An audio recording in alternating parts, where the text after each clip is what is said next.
fucking I need that fucking Hollywood. I need that. I need them fucking Hollywood hours, man. You know what I'm saying? Shit, you don't want these Hollywood hours. These Hollywood hours sometimes are worse than just normal working hours. Dude, let's just fucking. You know what I mean? Here's the deal, dude. I'm working on a fucking deal right now, man. And once I get that motherfucker there, man, dude, that could be it, man. That could be like, you know, like fucking game changer. Fucking parachute. You know what I'm saying? Yeah.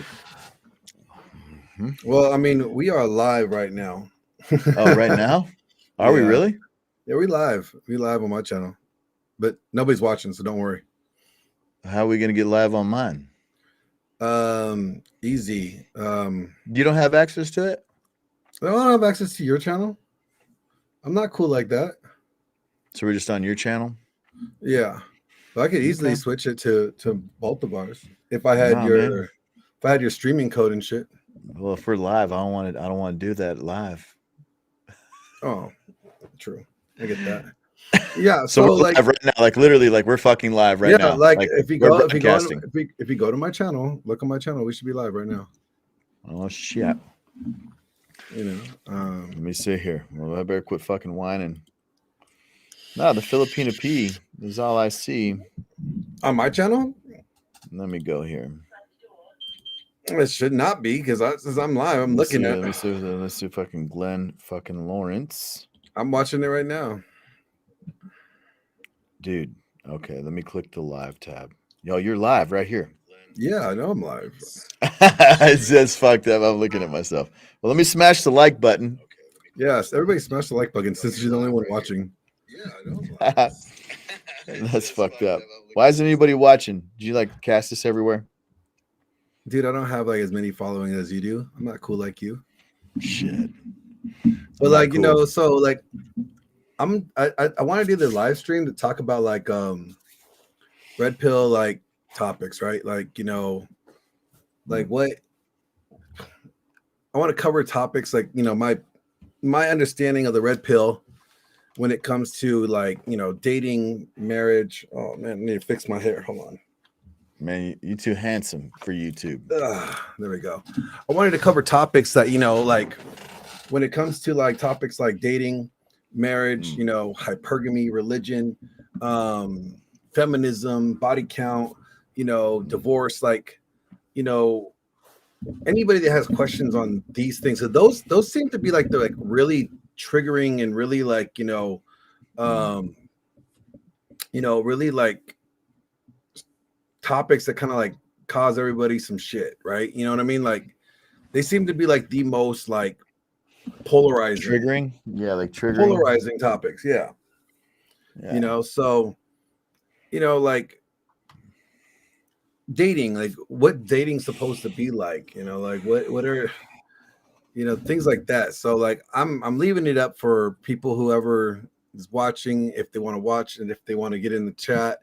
I dropped a link in there in the chat where if you click the link, you end up in my studio here, and you could actually come in as an audience member, and you could actually listen to it live, or you could ask your questions live on the air.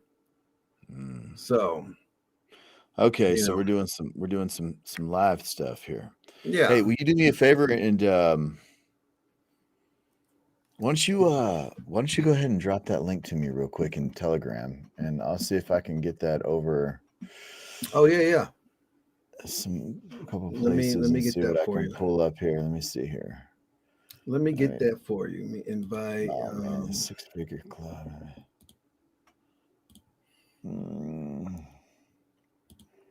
My goodness. I'll send you two links. One link is for people that want to join the stream.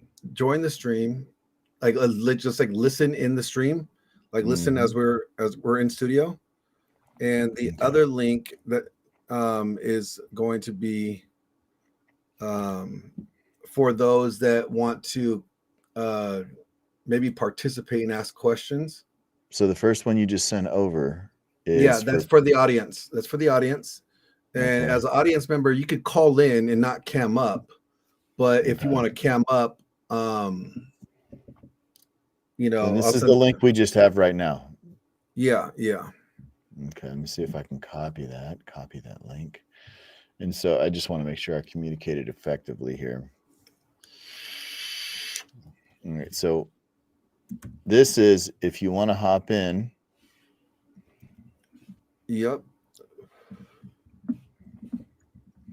If you want to hop in and ask the questions, because I think not everybody has the same, No mic. You don't have. They don't have to have a camera they don't cam have to have or a just. camera. They could have a mic. They could either type in their questions or they could, hop on a mic and ask their questions.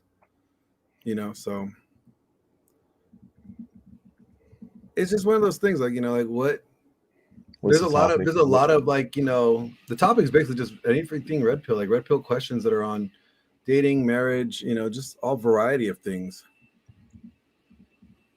And just like if people want to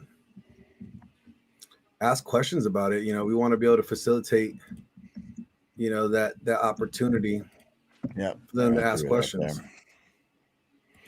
Let's see what happens there. Yeah. You got to Just remember because, this. It's a little bit late over on the East Coast. oh, I know. That's why I wasn't like tripping. It's my fault. You know what I'm saying, guys? For anybody that might watch the stream later, we're running behind because I had to work today. Unfortunately, I need to get that Hollywood lifestyle locked down. I'm spending some more time around Glenn Lawrence at Glenn Lawrence Shit. Presents. He said, Shit. shit. Like, We'll so while we're waiting, like, see if people hop in, let me drop the Yeah. link in here. I'm gonna drop the link on like Facebook. Yeah. Let's I'm going to do see. the same thing. I'm going to put it on my Twitter. Oh, that's what I should do too, huh? Yeah. Let's see what we can got. We can see what we can pull up here. Have some fucking fun with this shit. Yeah, I should throw out a Twitter link too. Copy the link. And it's real casual. Like, it's not really like, Yeah, this is a formal. People, we're just here to answer questions and see what you guys think about them. At least my answers to them, because I think my answers are pretty congruent with what they're supposed to be. You know what I mean? Like, but that's just me. Yeah. 3, 2.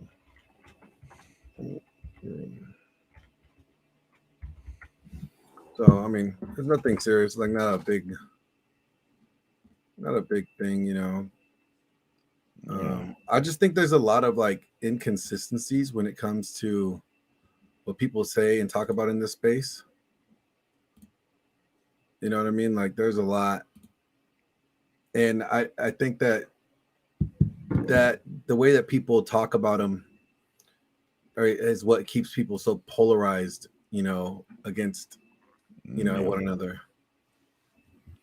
And I think that if people just chill and weren't so polarized, had a better understanding of what things actually mean, rather than the sound bites that people actually hear, it might actually be overall better understanding for people. That's just me.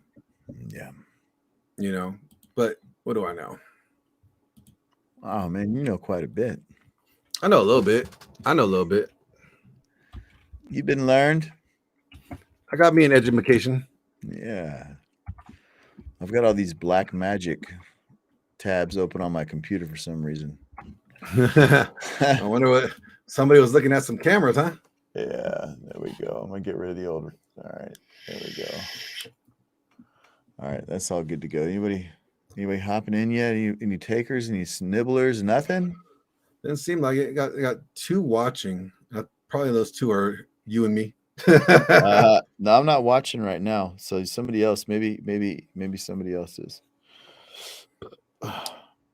So let's go, man. What we got? All right, so I'm just gonna start talking about it. I'll start talking about the first one. Dating. All right. We're gonna be doing a show tomorrow on the Dragon Ship about non-exclusive dating, right? And what does that mean? How are people supposed to like understand non-exclusive dating? What does that look like? You know, and is it not exclusive dating a bad thing? Are you supposed to be exclusive when you are dating? You know, and I think people need to like understand what the words mean, okay? Because I think people, and this is the problem with a lot of people, is that they don't understand what the definition of things mean. You know, when you are dating somebody, when you are dating around, when you're out there playing the field, dating is not exclusive, period. There's no exclusiveness to dating when you're just like, you know, playing the field and you're doing your thing. You are literally just going out there, getting to know people on dates, you know, trying to see who is the best match for you. I see Coco in the chat. She's Hey, up on love, your channel. of course, my number one fan. Your number one fan.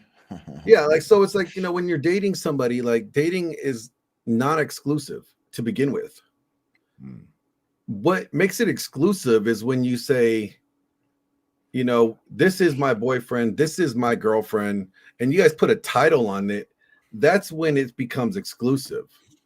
Yeah, But I'm off the market. when you're dating, you're not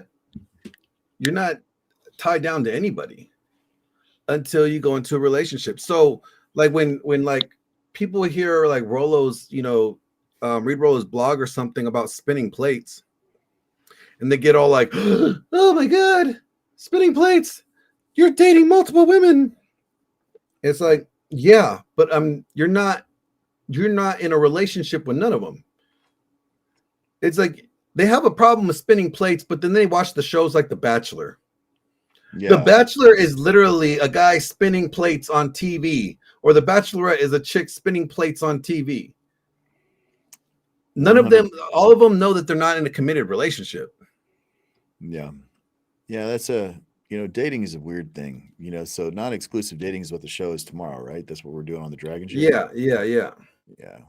You know, I think you're onto something there. You know, dating, when you're just dating people, I mean, you're just getting to know people. I mean, until you commit to them and you say, "Hey, man, well, I really like you." You know, I'm into you. I like your vibe. I like who you are. I like the way our interactions are. I mean, yeah, man, you aren't exclusive. I mean, now, do you think that the non-exclusive dating thing that we're going to be talking about tomorrow is like, hey, you're dating someone and then you're dating other people on top of that? But then that's non-exclusive dating. But you're right It's though. dating is supposed to be non-exclusive until you take it to the next level. Yeah. All right. Until you're like, okay, you know what? I want a relationship with this individual. I want this person to be my boyfriend, or I want this person to be my girlfriend, whatever, however it is. And then you two agree to the new terms of your guys' interaction, like your guys' relationship, that you guys now agree that you have taken it past courting or getting to know each other. And now you guys are in a relationship, right? So any activity that goes beyond before that is not exclusive. Yeah. That You're means kind of like, like testing the water. yeah, you're just literally testing the water and seeing where things are. So spinning plates there's nothing wrong with spinning plates. When it comes down to it, there's absolutely nothing wrong with spinning plates. The only problem is here's where it's wrong. If you allude to or mislead someone to let them believe that you are exclusive with them, but then behind their back you're spinning plates, you know, and you're non-exclusively dating other people when you're in a committed relationship, well, then that's being dishonest. That's where something is wrong, in my opinion. That's just not you being upfront and being a man of your word. Yeah. Well, I think that goes both ways. And I think that's, Yeah. you and I have talked in detail about that. That's not you're unable to make an informed decision because you don't have all the information. Yeah. And I think like Yeah. if you don't know what you want yet, like if you're not sure if you want to be in a committed, you don't want to commit to this person, then don't commit to them. Yeah. Simple as that.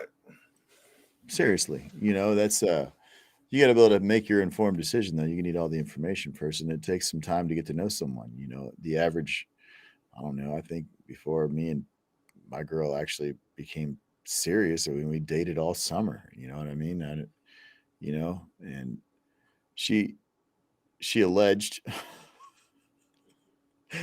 Let's say that she alleged that after I started dating, I wasn't talking to anybody else, and I said, okay, baby, it's all right, I get you. But I think that it took several months before I was like, hey, I like where this is going.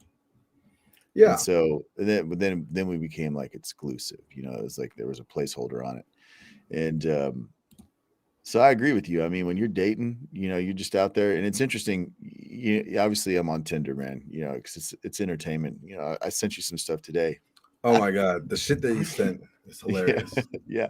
But if you think about it like this, I mean, these girls, they want they want you to date them, and they want you to be exclusive with them, right? Yeah. And it's incredible, but it's just not like that. But they want the same thing. I saw TikTok today, and she's a cute girl, and she's like got her little phone up. She's like up, and she's like she's it says, I'm sending my my morning selfie uh to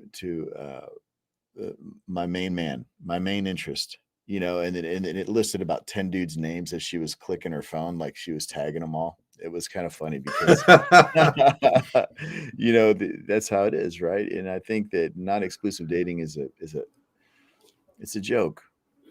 That's why Oh, it's it called is. dating. There is no commitment there. You're not in a Exactly. committed When you're relationship. dating somebody, you're not committing to them. You are Yeah, testing the waters. You're seeing where things go. Now, yeah, you got some people in the Christian community will tell you like you need to date with intentions to find you know, um, a wife or a husband. And it's like, mhm, yeah, but how do you do that? Like, how do you do that and do that appropriately?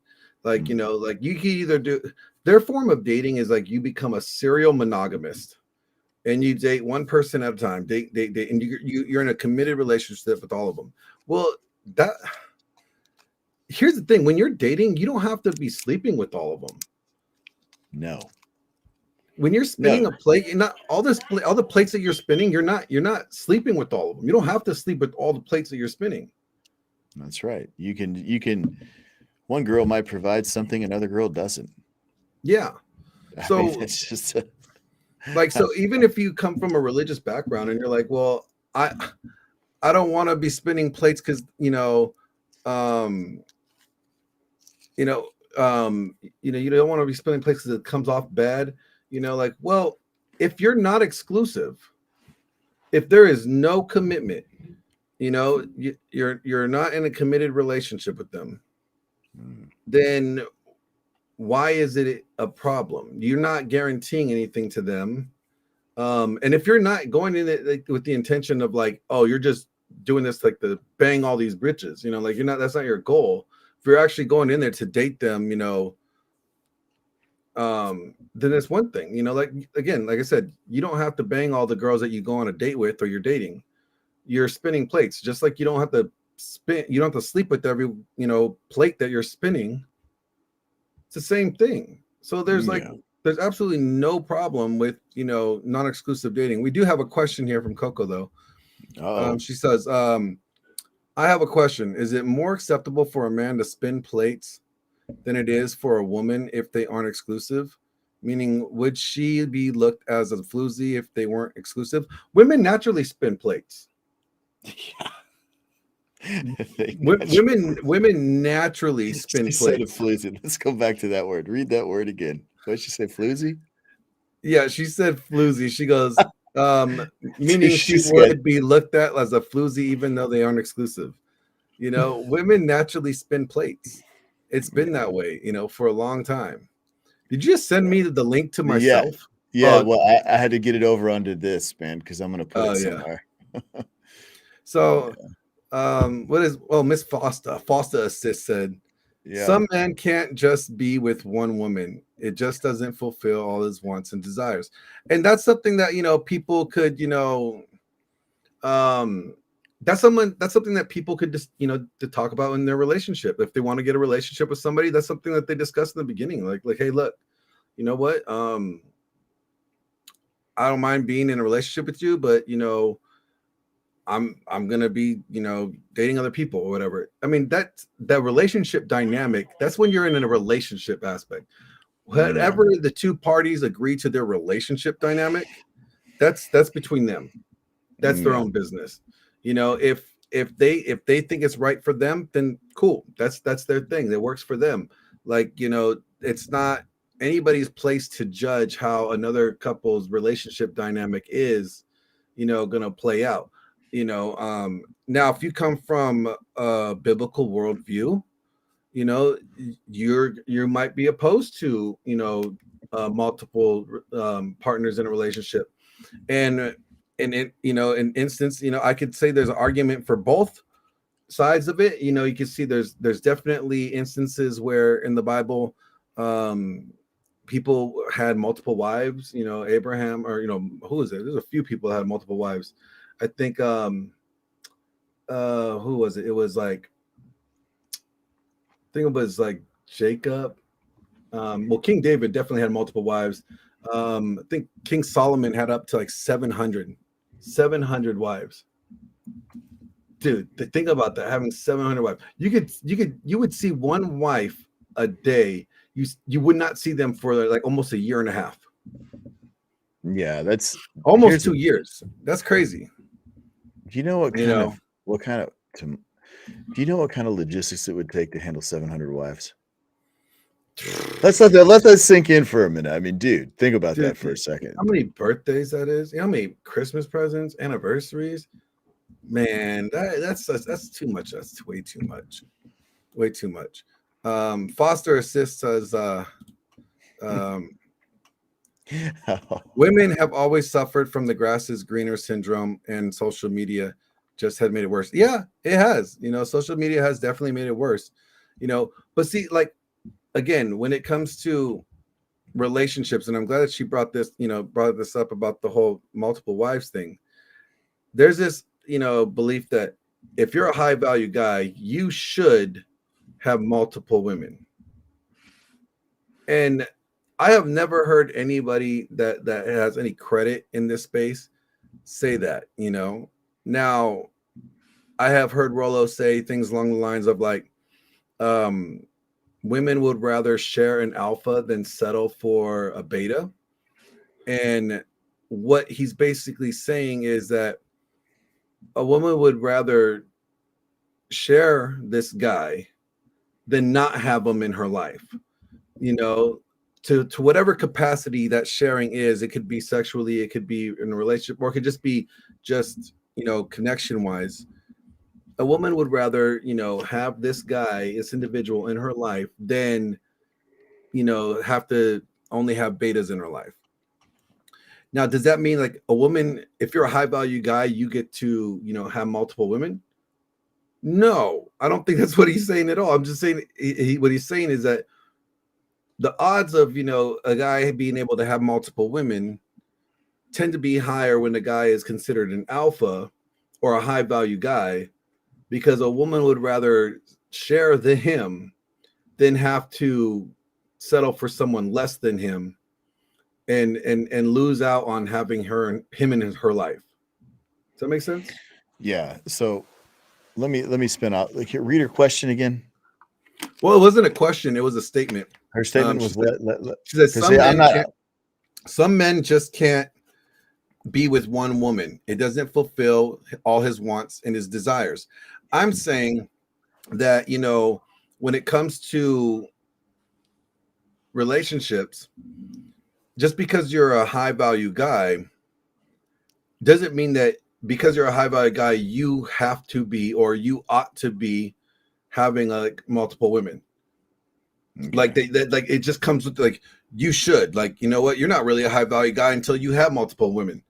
No, I don't think that's the case. I think what it means is that high value guys have women tend to be more willing to share him and not lose him in their lives than they are, you know, to settle for a beta. So if they had to choose a high value guy that will have multiple women, and, you know, Joe Dirt broke back, you know, bum on the street, broke back bum on the street, they would choose, you know, the high value guy. And that's not in all cases, you know, But in majority of cases, they would rather do that than settle for the guy that's less than. Yeah. And so that doesn't mean if you're a high value guy, you have the right to just go around, cheat around, and have multiple women. yeah, it's not an arbitrary thing. You know what I mean? I think that it. I know where she's going with this. So let me comment a little bit. Let me comment a little bit. I think what it is too is that I think necessarily if a guy truly knows what he wants and he's able to verbalize what he wants, okay, and if she's not able to give him what he's truly wanting from her, maybe another woman is a possibility in that situation. Mm-hmm. You're absolutely right. Being a man of status or having any kind of status, you know, and we're just going to categorize status as like this. You got your shit together. So you got your bills paid. You got a home. You got vehicles. You live a relatively average, comfortable life. Okay. You're not at the bowling alley 3 nights a week drinking with your bros. You're not spending all the extra money that you have on like scratch off tickets. You're not being a complete dork. You know what I mean? You're in shape or you're taking care of yourself. You do everything that you need to do as a man to handle your business. You know, I think that ladies would tend to agree. There's 2 of them in the chat, obviously. I mean, your girl and Lana's in there, but the thing is if a guy has his stuff together and you know he is handling his business and she is not meeting all of his wants and desires, and he expresses that to her, maybe instead of losing that man, she would be willing to share him with another woman. You know, and I think that it takes a lot of work to get to that point.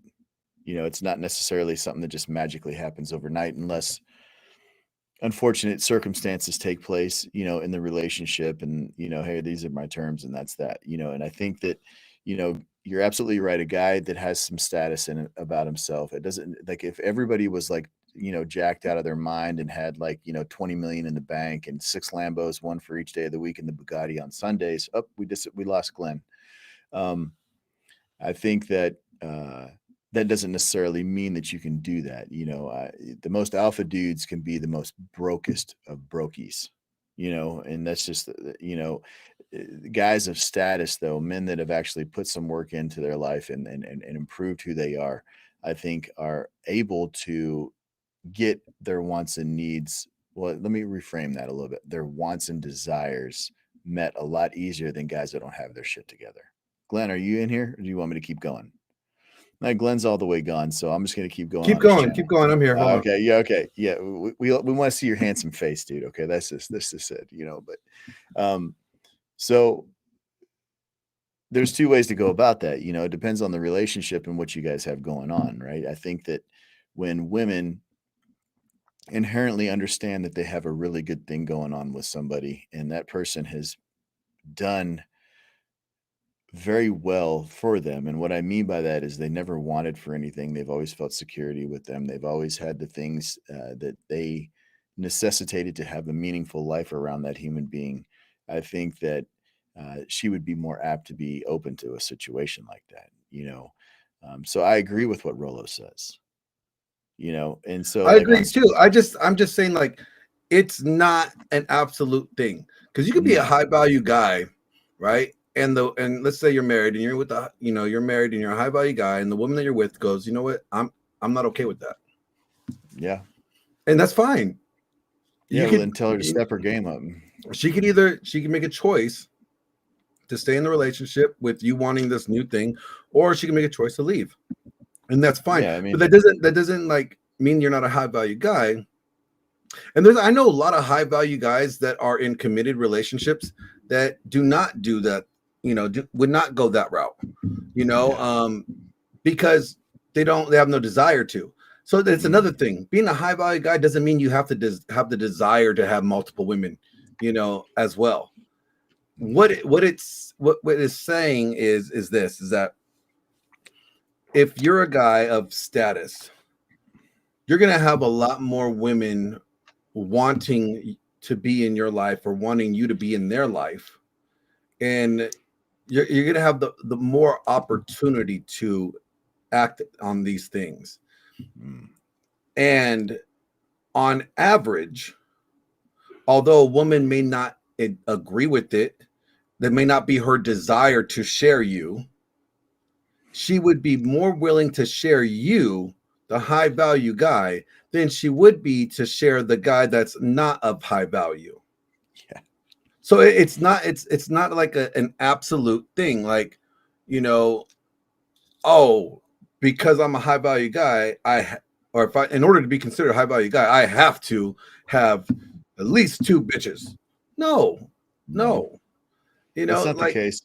it's like it's. But here's the other thing with it. It's like you heard that, like Biggie said, more money, more problems.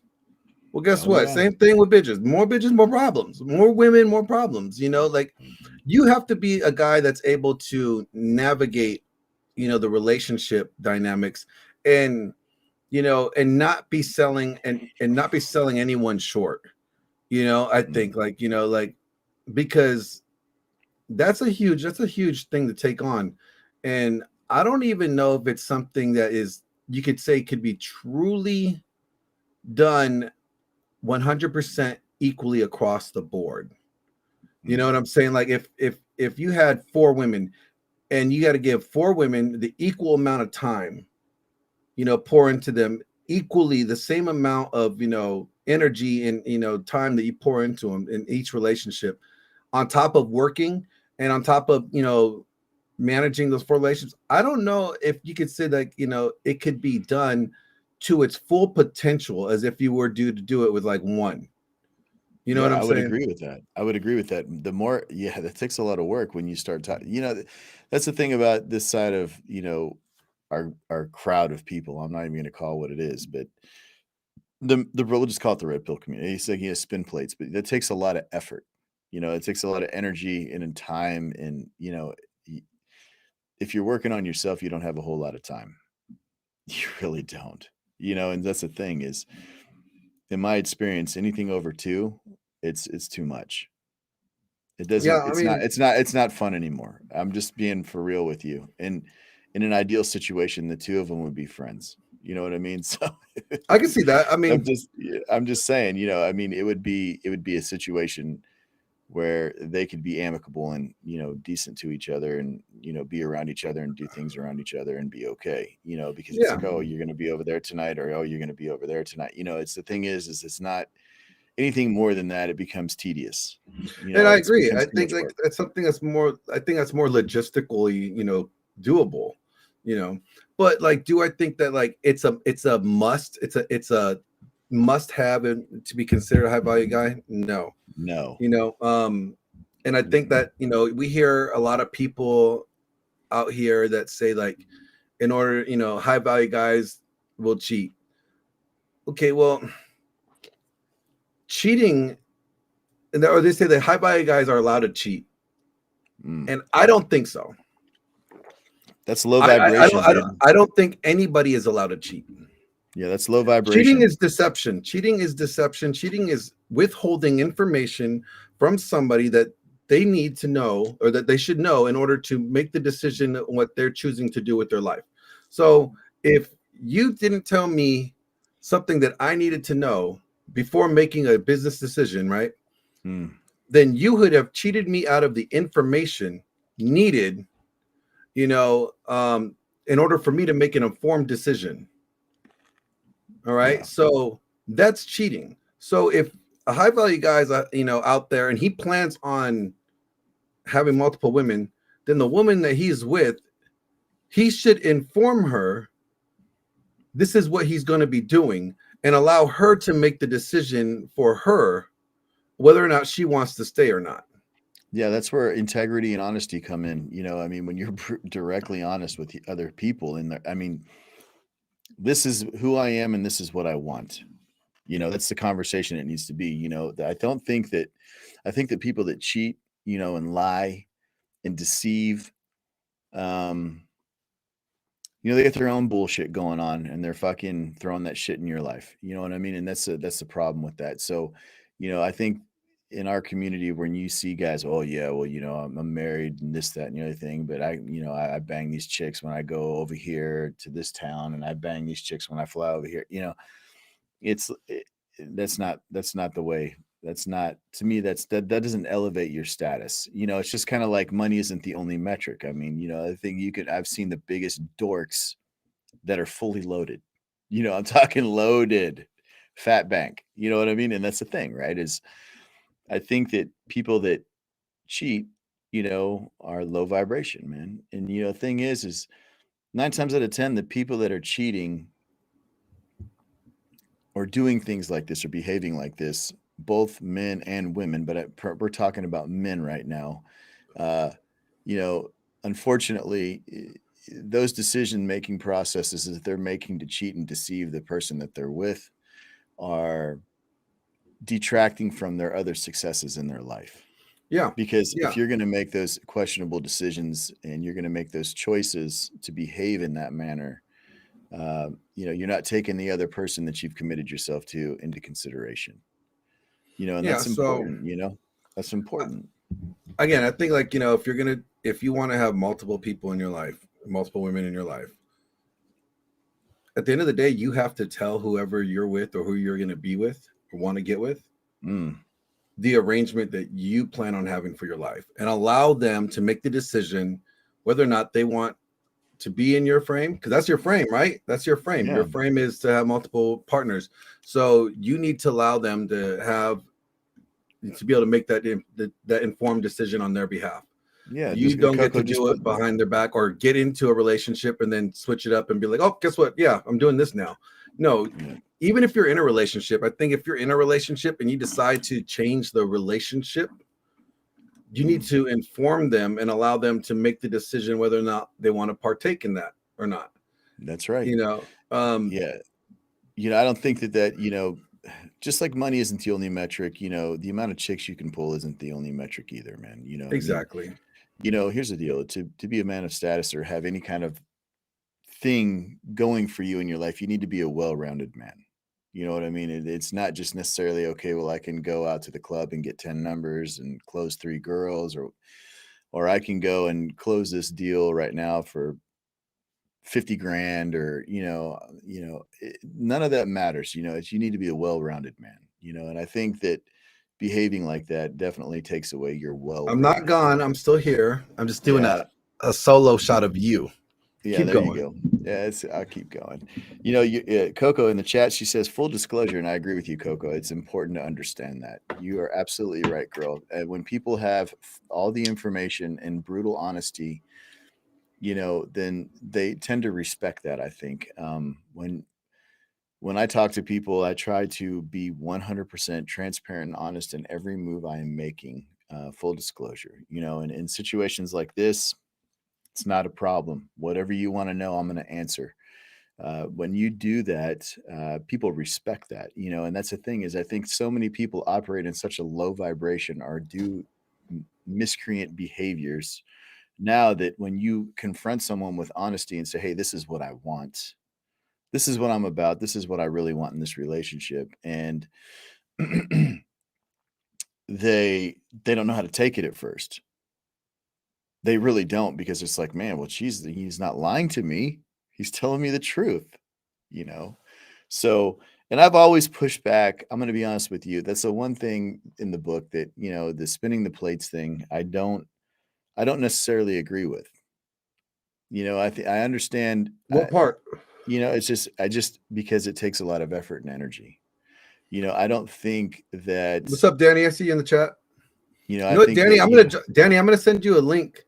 I'm gonna have you hop on because I'd love to hear your talking points on this too. Yeah. Danny, Danny Arnold is a good guy. So yeah. He's the shit, man. He's always in on Saturdays on the Dragon Ship. I like that. Dude, he's on everything that we're on. The dude is the most loyal person in the game. Man, it's fucking. He's the shit. Hop in here, Danny. Don't be scared. Just hop Danny, in. I'm gonna send you a link that's for the audience, right? But you could come on, just use your mic on your phone or whatever you're listening to, and you could interact that way as well. So I'm gonna send you a link, Danny, through Telegram. Actually, I'll just drop it in the chat here for anybody else that wants to hop on. It's in the chat, Danny. But what were you saying? So it takes energy, like. Yeah. Oh yeah. Well, what's that? So we're talking about spinning plates. There's a lot of information out there. It says things like, hey, you should have a full rotation of girls. You should always have a full rotation of girls. That's the big thing. You see it all over social media all the time with these guys, man. And one of my buddies, man, is this is I won't say his name. He goes by Fort Worth Playboy. Look him up. He is Mr. Hard to See at his heart, man. He loves it. Chateau, hard to see, man. He's constantly quoting him. But his big thing is, spinning plates, on location and all these things. And I think that for me, once again, anything over two, you're struggling. And a lot of these guys are say, you get Monday nights, depending on the girl, you could put her on a Saturday if it's something hot's going on. But here's the thing. Do you really want to go out 5 nights a week? Or maybe I'm just an old bastard now and I just want to Dude, go I mean, I home, don't know. You see all the gray hair in my beard. I'm there with you. I was on like a fucking shut-in or what? You know what I'm saying? Like when I think when it comes to like spinning plates, right? When it comes to spinning plates, I think the idea is, you date to what you're comfortable with. Yeah. If you're only comfortable with spinning 2 plates, then that's fine. That's your comfort level. That's what works best for you. You don't need to be spinning like 5, 10, 15 plates. You could be spinning as many as you feel is comfortable for you. But again, when you're spinning plates, you're also non-exclusive, and the people that the plates that you're spinning know that you guys are non-exclusive. Yeah. Yeah, that's a big thing, right? Is I think when you have some status, you have options. It's not this in this day. And I mean, we got a couple of ladies in the chat, man, and they can probably attest to this. They can chat in right now. It literally is like not even a challenge anymore to have it together. If you have relatively good aesthetics, I'm not talking ripped, ready for stage aesthetics like it used to be back in the early 90s. I mean, them dudes, when you were ripped up, that was like, okay, that dude's got mad respect. But these dudes nowadays, you mean like the picture above me? Yeah. There we go. Yeah. Well, if you're looking like Glenn Lawrence, the owner of Glenn Lawrence Presents, back there behind him, yeah, that's the point though, right? Is you don't even have to look like that. You can just have relatively pleasing aesthetics. You can have a semi-successful career. I think Alan Samuels, he said, what was it? Like, you are gold status if you're bringing 6,500 a month in. You're at diamond status at 10 grand a month. That's 2,500 a week, dude. That's nothing in the grand scheme of things and money these days. And so you got that going, and then you got some style. You got some social proof there. Social proof is a big thing. And, you just have it together as a man, then it's like literally shooting fish in a barrel. You get interest from women everywhere because the average man in this day and age is, unfortunately, this is a really sad thing. And this is why I do the fitness stuff, Glenn, and the hormones thing. They're low T, they're overweight. They have no inner game. They are not self-aware. They do not understand how to treat or act around other people. They are relatively broke because they're lazy. I mean, so when you start looking at things like that, I mean, being in a position of any kind of status now, it's not that hard. When you take care of yourself, you're already elevating your status. And it's, I make this observation a lot to foster assist all the time when we're out in public. It's like, and I'm not the end all be all, but I will tell you that where I live here in North Texas, it's not hard to be like easily the top 1% everywhere I go. And so when you're like that, I think those options are there. I don't think you necessarily need to exercise them, though. I mean, spinning multiple women all the time, multiple plates all the time is just, I mean, I don't have the time for that, man. I just don't. Are you still in here, Glenn? I'm just going to keep going then. And so I guess, another. I am having a camera issue real quick. Yeah. Okay. I think that, that's the big thing for me is, your status is going to reveal options to you. Now, here's the thing, some girls, they can run some good game on you. You're running game on them and they're running counter game on you. It's like counterterrorism, you know what I mean? And they let you know things, you know what I mean? Hey, I'm interested in you. I want all this. I want that, because they want to lock you down because you have that status. Yeah. And it's rightly so. And so there's pitfalls to these girls that are out there in these streets, man. You got to really be careful, guys, because the simple fact is if you get with the wrong woman, you're going to suffer from that shit. Foster Assist in the chat says, don't you two know Yeah, I women was going to say that. Go ahead. Forget that want question. dad? Yeah, what she said. Let me read it. I'm reading off my phone, so pardon me. Don't you two know women want dad bods, but in reality, that is just an excuse for women to be lazy in their appearance. 100%. Yeah, the only women that I've ever known that said they've wanted dad bods are women that were out of shape and not, you know, in the best shape of themselves. So everyone else that I've known that have never said they wanted a guy with a dad bod, you know. But let's transition to like marriage, right? You know, we hear a lot of guys say like, don't get married in this space. Like, don't get married.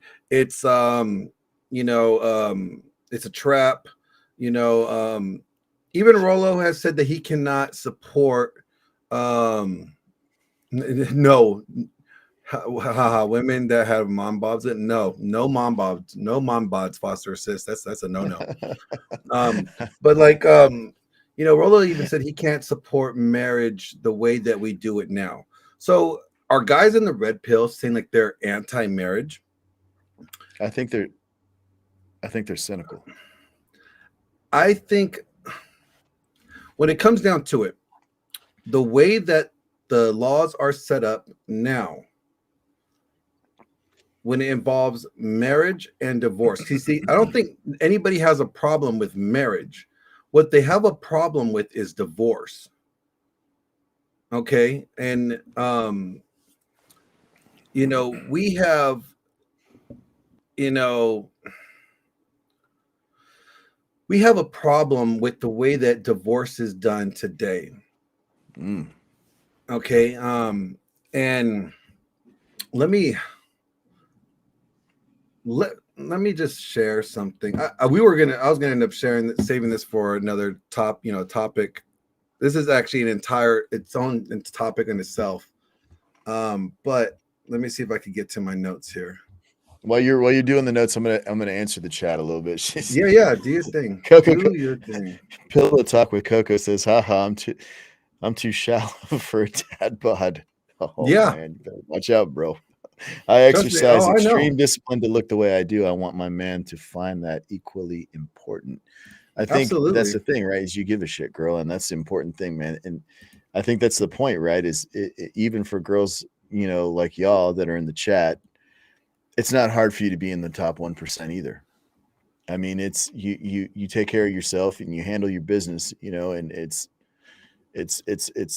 important, you know. I think that it's when people say, you know, well, dad bod this, or, you know, I don't care about that. I think it's a cope. Yeah, because they don't want to do the hard work. I'm gonna pull I'm gonna pull my camera out here in a minute just so I can see this better here. Let me see here. Let me go pop. Hold on. Yeah.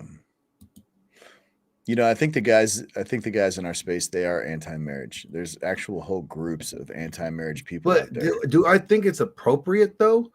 Do I think that, like, you know, guys should be anti-marriage? I don't think it's appropriate for them to be anti-marriage. All right. So right here, this is the traditional way that we do divorce, right?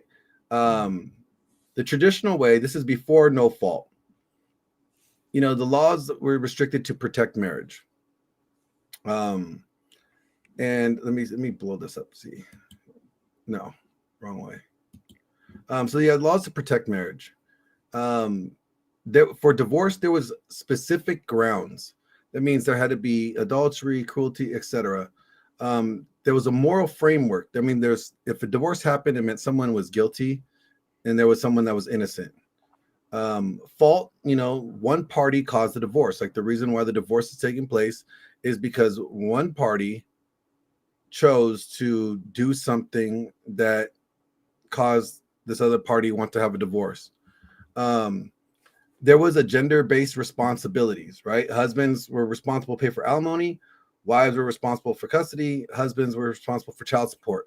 And that was because of, at the time, women were not in the workforce as much as they are now. There was financial awards linked to people that were faulted. So alimony was for the innocent spouse. The great share of the property went to the innocent spouse. Um, when it came to adversarial, one party was guilty, one party was innocent, and that's how it happened. Now with no fault, okay, so it's not even restrictive laws to protect the marriage. It is, passive laws that facilitate divorce. It's just like anything can happen. You don't need to have grounds for divorce. You can just marriage breakdown. There is no administrative framework. There's no responsibility. You don't need consent. Before, you needed consent from a spouse to get a divorce. Yeah. There's no it's gender neutral responsibilities. There's no financial awards. Alimony is based on like needs, and the property are divided equally. There's no guilt, no nothing like that. So I mean, like, no wonder why no fault is like so attractive, because like people just go and get divorced for no reason, right? Like, you don't need a reason. Well, yeah, that's the thing, right? Is go back to what you said, innocent spouse. Yeah. There was one that was assigned as innocent and one that obviously transgressed in the relationship. Whatever that was, and that's the thing, right? Is people now saying, well, I just don't like the way this person, I don't like the way they sleep. I don't like, the way I don't like the way they drink their tea through a straw. You see it all over social media. I mean, these people are always complaining about their snoring is annoying. The way they snore. Yeah, they snore. Yeah, and you're right. The no fault thing has really screwed a lot of things up. And that's the thing is it blows up. And unfortunately, I think guys in our space, they've witnessed what their fathers have gone through, and their brothers and their uncles. And they've been at family functions at Christmas, Thanksgiving, birthdays, and cousins weren't there, and aunts and uncles weren't there. And, so they've experienced it firsthand, unfortunately. And that's the fallout from the 80s. You know what I mean? It's just in 90s. It is what it is. I mean, these men have seen firsthand the ramifications of, well, gosh, man, Uncle Joe Bobby there, he worked his tail off and provided a great life for them, and she left with Juan the pool boy. You know what I mean? Or whatever, and she's got the house and he's living in an apartment. I can't hear you. Yeah, I know, Glenn. I can't hear you, brother. But Juan got it going on. Juan, he got the chorizo. Hey, you better watch out. Yeah, man. Yeah, but think about it like that. So I think, that's a bad taste. And then it's been propelled with social media. I mean, there's a lot of advocacy groups because it was really lopsided there for some time, right, Glenn? Think about it. I mean, there really was in any kind of men's rights movement until the late 90s, early 2000. That's when the men's right. Let me say that again. Men's rights movements really started taking hold, and then there was activism in the court, and things started to change for fathers because they were denied access because the kids were weaponized against them. Well, what it was is like when they implemented divorce, when divorce was, when they implemented alimony and child support, there was a need. There was guys that were choosing not to be good men. And they were choosing to abandon their responsibilities. And because they chose to abandon their responsibilities, now these mothers or these wives and women and children are now depending upon the state for resources to sustain themselves. Like they either were going back to living at home with their family, or they were trying to find some means to get some assistance from the state or the churches. Because remember, at first, the welfare was all done by the church at first. The churches were doing the welfare first. It wasn't the state. When they got to this point where like the churches can't even, help out in that matter, they switched it to, a state ran thing. And And I agree with it. I think there should have been I agree with alimony. I agree with child support. If if you're the guy and you're the one that wants to dip out, leave your wife behind, and you have kids with her, and you're like, look, I want this hot new thing, then you should still be required to take care of your responsibilities. And you know what I have on the screen here, and I'm going to try to, I'm going to blow it up so people could actually read it a little better. Because I can get my binoculars. This is the only criteria. This is how the Late Night Breakdown podcast would do divorce. Like if we had, that means if me and Phil had a way to control and we could create, if we were the ones in control of making the divorce laws, this is what they would be. Okay. Hey, and they're in let the me chat. see. Wait till that blows up. Yeah. All right. So, ladies and gentlemen, you may or may not like the way that I and Phil decided to do divorce, but this is how it would be. If the divorce is due to a fault that one of the parties committed, such as adultery, abuse, drug abuse, abandonment, the innocent party is awarded some form of alimony. If the divorce is due to one party or one of the parties want out not for a reason under the fault category, then the party that does not want the divorce is awarded a breach of contract payment from the spouse who wanted the divorce. God, if both parties want out, hold on, let me finish reading it. If both parties wanted out of the marriage and there is no fault, like no reason, all assets that were acquired during the time of marriage would be split 50-50 and no alimony because both parties are saying they want out. Yeah, we're done with this, man. There's no alimony awarded. You want out, I want out. Okay, you take your stuff and go. I'll take my stuff and go. We're good to go. Now, in regards to children, if there's a child involved in any of the divorce proceedings, child support will be collected by both parents, placed into account for the child or children that both parents will be able to use to cover the child's expenses. That means, let's say, child support is, $1,500 for one child. Well, both parents would have to put in $750 a month into this joint account that is dedicated only for that child. Yeah. Now, if you have multiple children, then obviously it'll be dedicated for the children, and I think that's the way to do it. Like, both parents would be equally financially responsible. No one is financially gaining from the other parent, I learned a valuable lesson in my divorce with my ex-wife, my daughter's mom. I'm going to say this, and I'm going to expose myself here a little bit, Glenn. I had a real big issue, okay, with her because, my big thing, I used to fuss with him a lot, after the divorce was done. I'm like, hey, she's not pulling her weight. She's not doing her part of the deal. And he looked at me and he goes, hey, man, that's your daughter, right? And you love her? And I said, yeah, I love her. She's my kid. I'll do anything for her. I'll go, whatever I got to do, I'm going to do. And he goes, then just pay for it all. Who cares? It's only money.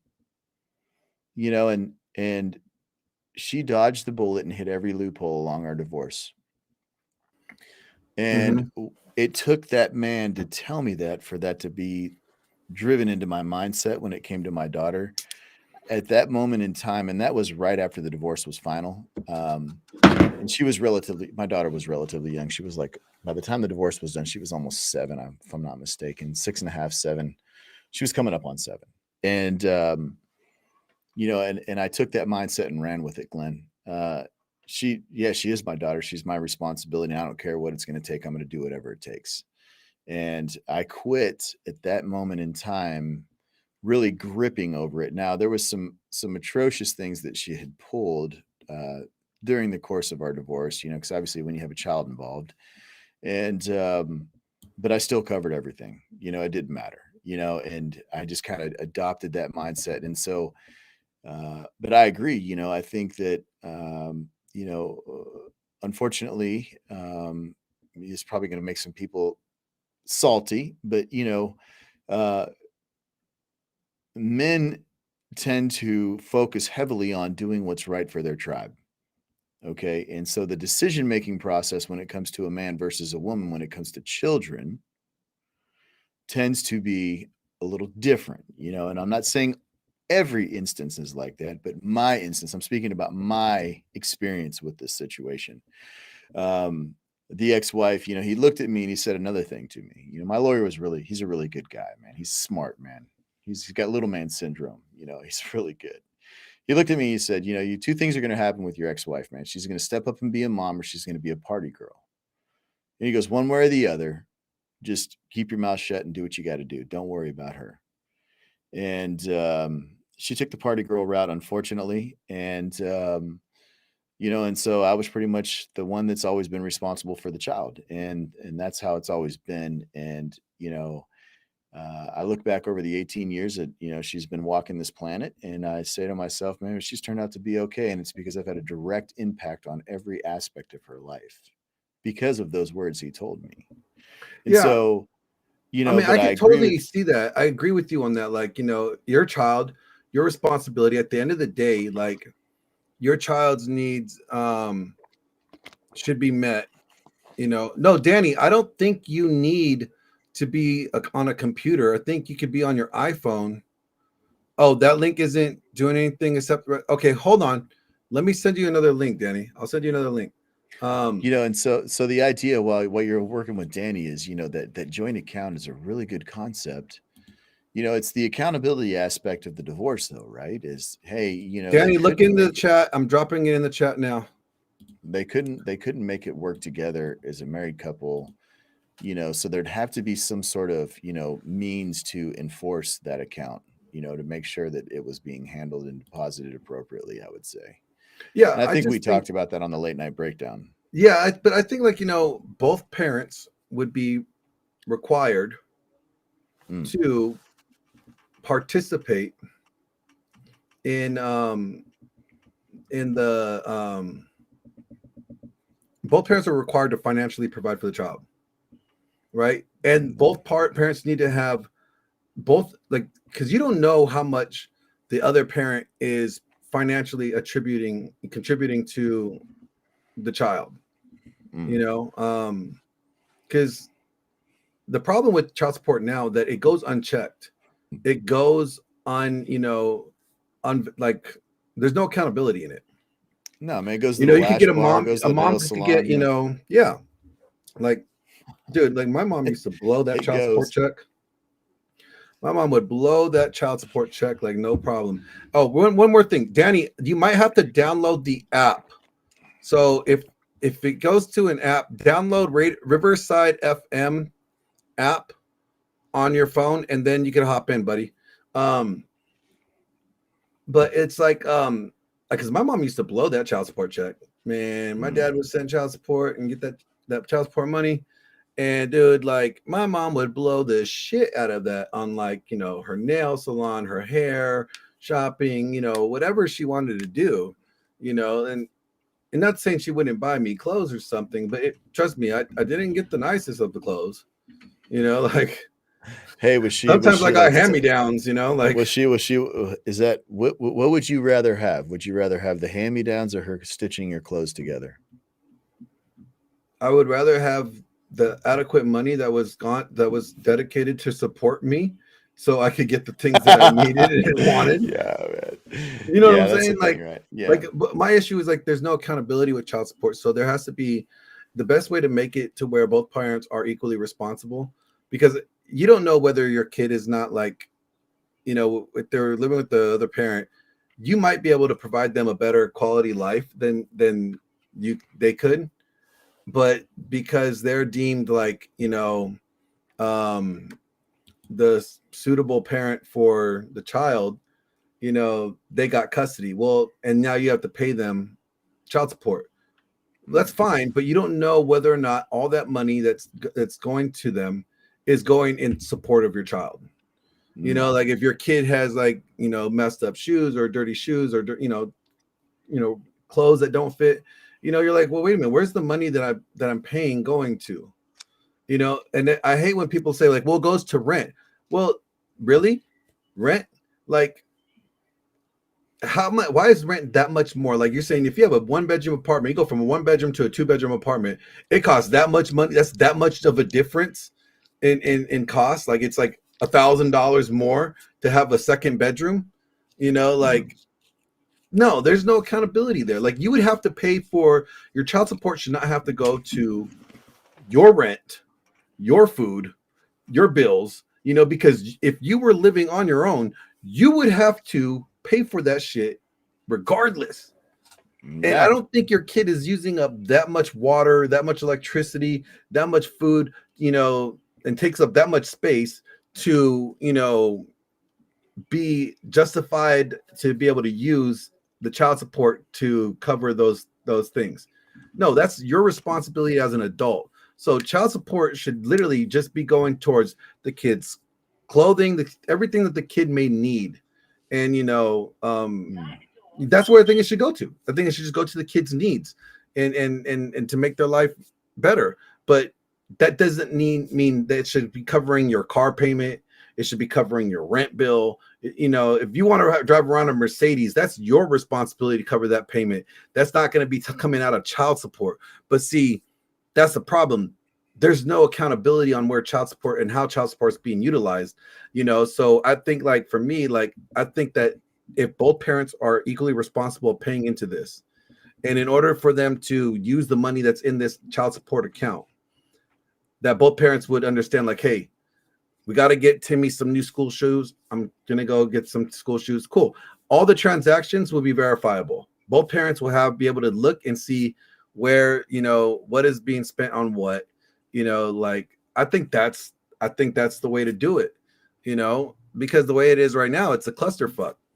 But, people need to understand there's a difference. There's multiple types of different marriages. And the main one is like traditional marriage or contractual marriage versus covenantal marriage. And I sent you some talking points on that earlier, and we don't really have to get into that if we don't want to, but it's actually very interesting. It's crazy because everybody thinks, like, we hear a lot of people talking about, oh, if you're going to get married, don't get married through the state, get married through a covenantal marriage. And there are states that actually have a special law for covenantal marriage. And even in those states that have those laws, there's a specific criteria to even get a marriage like that. And there's a very specific criteria to get a divorce in that marriage. Yeah. It's not like, the traditional marriage. Oh, we got Danny in the building. Cool. He left. Where'd you go, Danny? I just saw you in there. But the thing is like, that's the thing, right? Is, it doesn't really matter, if you're married, you decide to get married, you're involving the state. If you decide to commit to one woman and you have her in your life, I mean, if she lives with you 6 months, it's common law. I mean, it just doesn't matter. I mean, she still can win if you would. It's all about leverages, man. You know what I mean? And how much you can be leveraged and how much you can leverage the other individual. And I think that a lot of guys, they don't play the long game. They don't think before they do things. And, once you start really recognizing people and the way they are and who they are, you can understand how to play the game with them.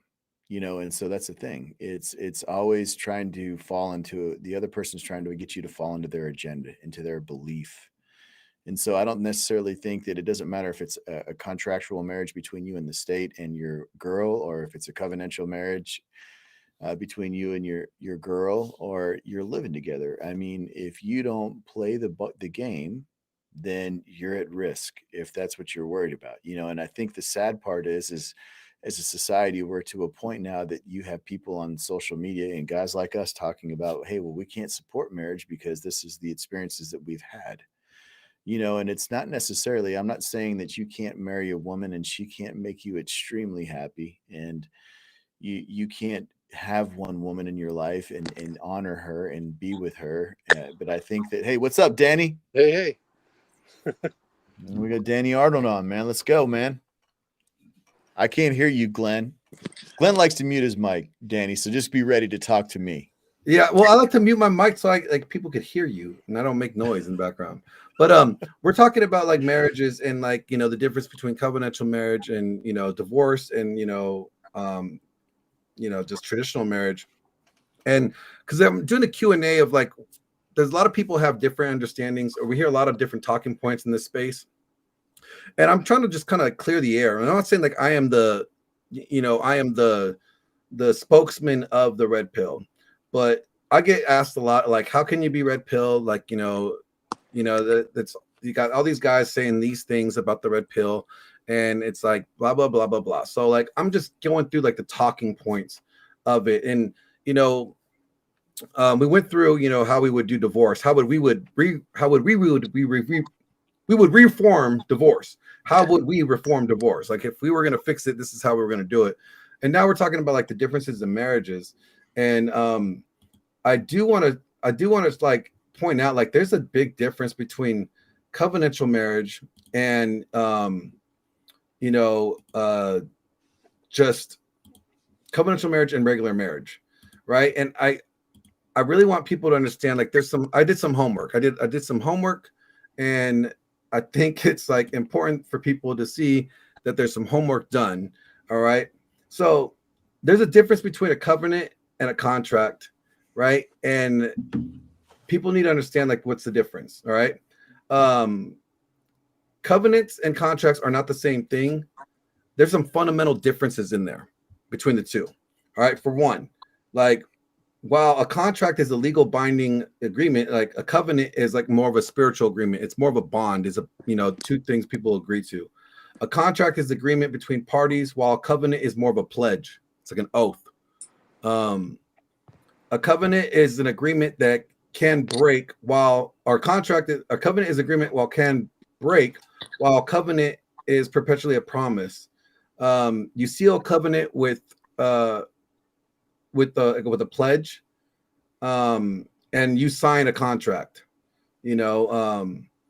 A contract is a mutually beneficial relationship, while a covenant is something you fulfill regardless of whether one person upholds their end or not. So a lot of these guys are like, well, I'm just going to get a covenantal marriage. Like if I get a covenantal marriage, I'm clear from the state. That's not technically true. That's definitely not true. One party can stop paying in a contract, and the other party is not able to, doesn't have to fulfill their part of the deal. But in a covenant, the party not getting their needs met, like still have to fulfill their end of the agreement. That's it. It's not a contract. It's not like, well, if you don't do this, then I don't have to do that. That's not how covenantal marriage is. There's actually some laws. Like I said, there's some laws, and the first one that I found that really speaks to this is Louisiana. Louisiana has. Let me actually pull it up here. Louisiana has laws about it, and actually, this whole page right here I'm about to share with you guys shows all the different states that allow covenantal marriage. Now, I agree. I think covenantal marriage is something that we should go back to. All right. So this is that where the woman gets swats if she gets out of line or doesn't bake the bread? Why is that? No, you don't get you don't get the whooping. So Louisiana has like I mean, you can spank them if they let you. That's part of your relationship dynamics. But like a covenantal marriage, like Louisiana is one of like the first ones that I think that did it, and this is their laws on it right here. So you have covenantal marriage. It same property rights for the most part, right? There are some like criteria for it, right? So in order for it to be a covenantal marriage, like you have to let me go up here. Okay, here we go. In order for it to be considered a covenantal marriage, you have to. Oh, these are all the rights. No, here we go. All right, covenantal marriage. Louisiana has enacted a stronger alternative form of marriage called a covenant marriage. Parties, to a covenant marriage understand and agree that marriages is for a lifetime. Louisiana law governing covenant marriage is found. Okay, so in order to get a covenantal marriage, you one have to obtain premarital counseling, right? And I believe it's for an extended amount of time. Declare the intent to contract a covenant marriage on the application of the marriage license. Execute a declaration of intent to a contract of a covenant marriage, and file the application marriage license declared intent with the officials who issuing the marriage license. So like there's a quite a bit. You don't have to just like go to down to the courthouse or city hall and get like a pay your $100 for a marriage license and then you're good to go. No, there's actually some reason. There's criteria here. You have to have, both parties have to sign, this a document saying that you guys you want a covenant marriage. You guys have to go to counseling for a premarital counseling for extended period of time, right? And then you got to get it notary done to authorize that you guys are ready to go for this marriage. And there's like certain reasons why you cannot even divorce or there's certain expectations when it comes to divorce, when it comes to covenant marriage. So like grounds for divorce, like one of the spouses committed adultery, one of the spouses committed a felony and is sentenced to death or imprisonment at hard labor. One of the spouses abandoned, them for more than 1 year and consistently refuses to return home. The other one of the spouses was physically or sexually abused, and or the children could be abused. The spouses are living separately and continue to live separately without reconciliation period for at least 2 years. So you got to wait at least 2 years, live separately, away from each other for 2 years before divorce could even be considered. And if there's a minor child involved, again, basically if you abandon the spouse and you abandon your kid, for I think certain amount of time that you're responsible for, you could get a divorce and stuff like that. So they also have like grounds for like separation too. You can't just like separate legally like you do in any other state without penalization. And they have, specific grounds for that too. And I think people need to realize that covenantal marriage is not like the easiest thing to get into. Although I think it's like the most safest and securest marriage that for anybody to get into, personally. But what are your guys' thoughts? Go ahead, Danny. I don't trust marriage. I'm certainly no expert on any of this. I know that with contracts and all that, basically modern day marriage is just a man playing roulette. It's you sign a contract, and in a contract, like when you're talking about businesses, when two companies enter a contract, they're bound. That contract binds them. They can't just break the contract. Whereas in a marriage, at least in the 21st century, women are incentivized to break the contract. It's roulette. You're handing her a loaded gun and saying, "Please don't shoot me." Dude, that's fierce. That's a fierce take right there, man. Yeah. No, I agree with that. And I think that the way that we do marriage now, that's basically with the divorce laws as they are, that's what is, available. I think like if they went back to, if they did something similar to what Louisiana has for their covenantal marriage, if that was the marriage standard, or if that was the divorce standard, across the board, right? Or if they implemented our divorce standard, personally, I like ours better than anybody else's. If they implemented something along those lines, I don't think we would see the issues with marriage and divorce as much as we do. I don't think guys really have a problem, again, in this space with marriage. I think they have a problem with the way that divorce is done and how easily accessible it is. And again, like, Danny, you hit the nail on the head there. Contract, there is a penalty. Two parties that enter into a contract, you both are agreeing to the terms of this contract. And if one of the parties decides to renege on their end of the deal, well, legally, there is a financial punishment that they could be, obtain. They could actually have to pay to either exit the contract, or you have if it's just like if I had Verizon, right? Well, I have Verizon. Let's say I terminated my Verizon account and went to T-Mobile or AT&T. Well, I would have to pay a termination fee because I agreed to this contract with them for at least 2 years. Now, if I want to out, then there's a penalty that I have to pay. And that's legal. That's fine. Well, I think the same thing should be put in place for marriages too. Marriage is a contract, so then there should be contractual law should also be applied to a marriage. And the fact that we don't do it that way, I think that's the problem with a lot of guys have in this space, is that marriage is not looked at as a contract, but it's treated like a contract.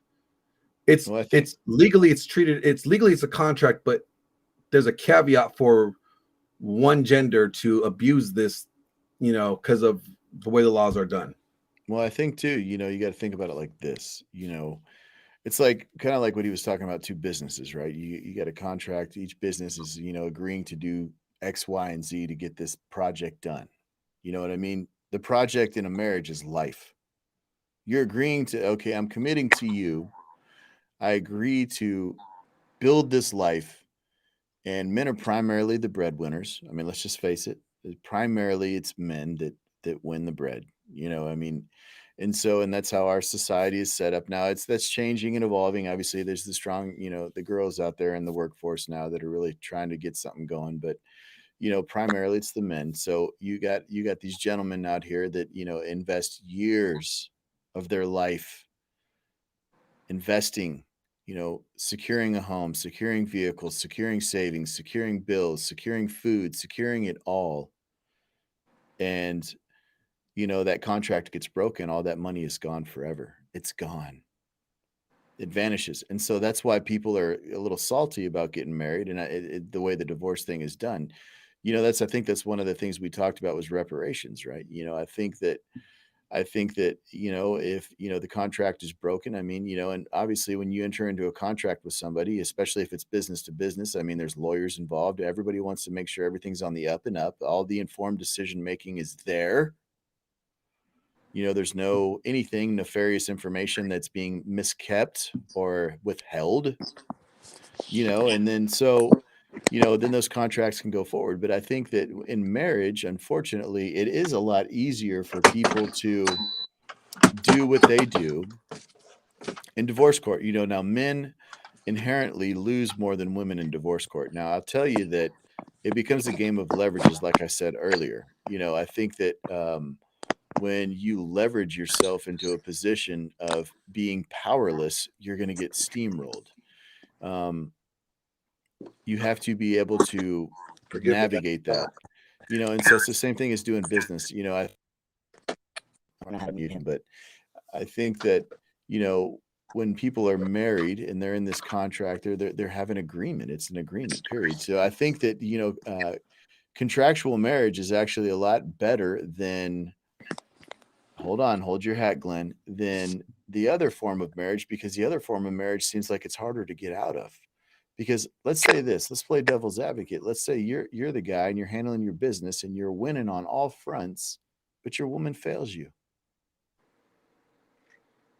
In a marriage, what do we call it again? Covenantal marriage. In a covenantal marriage, you got to wait 2 years.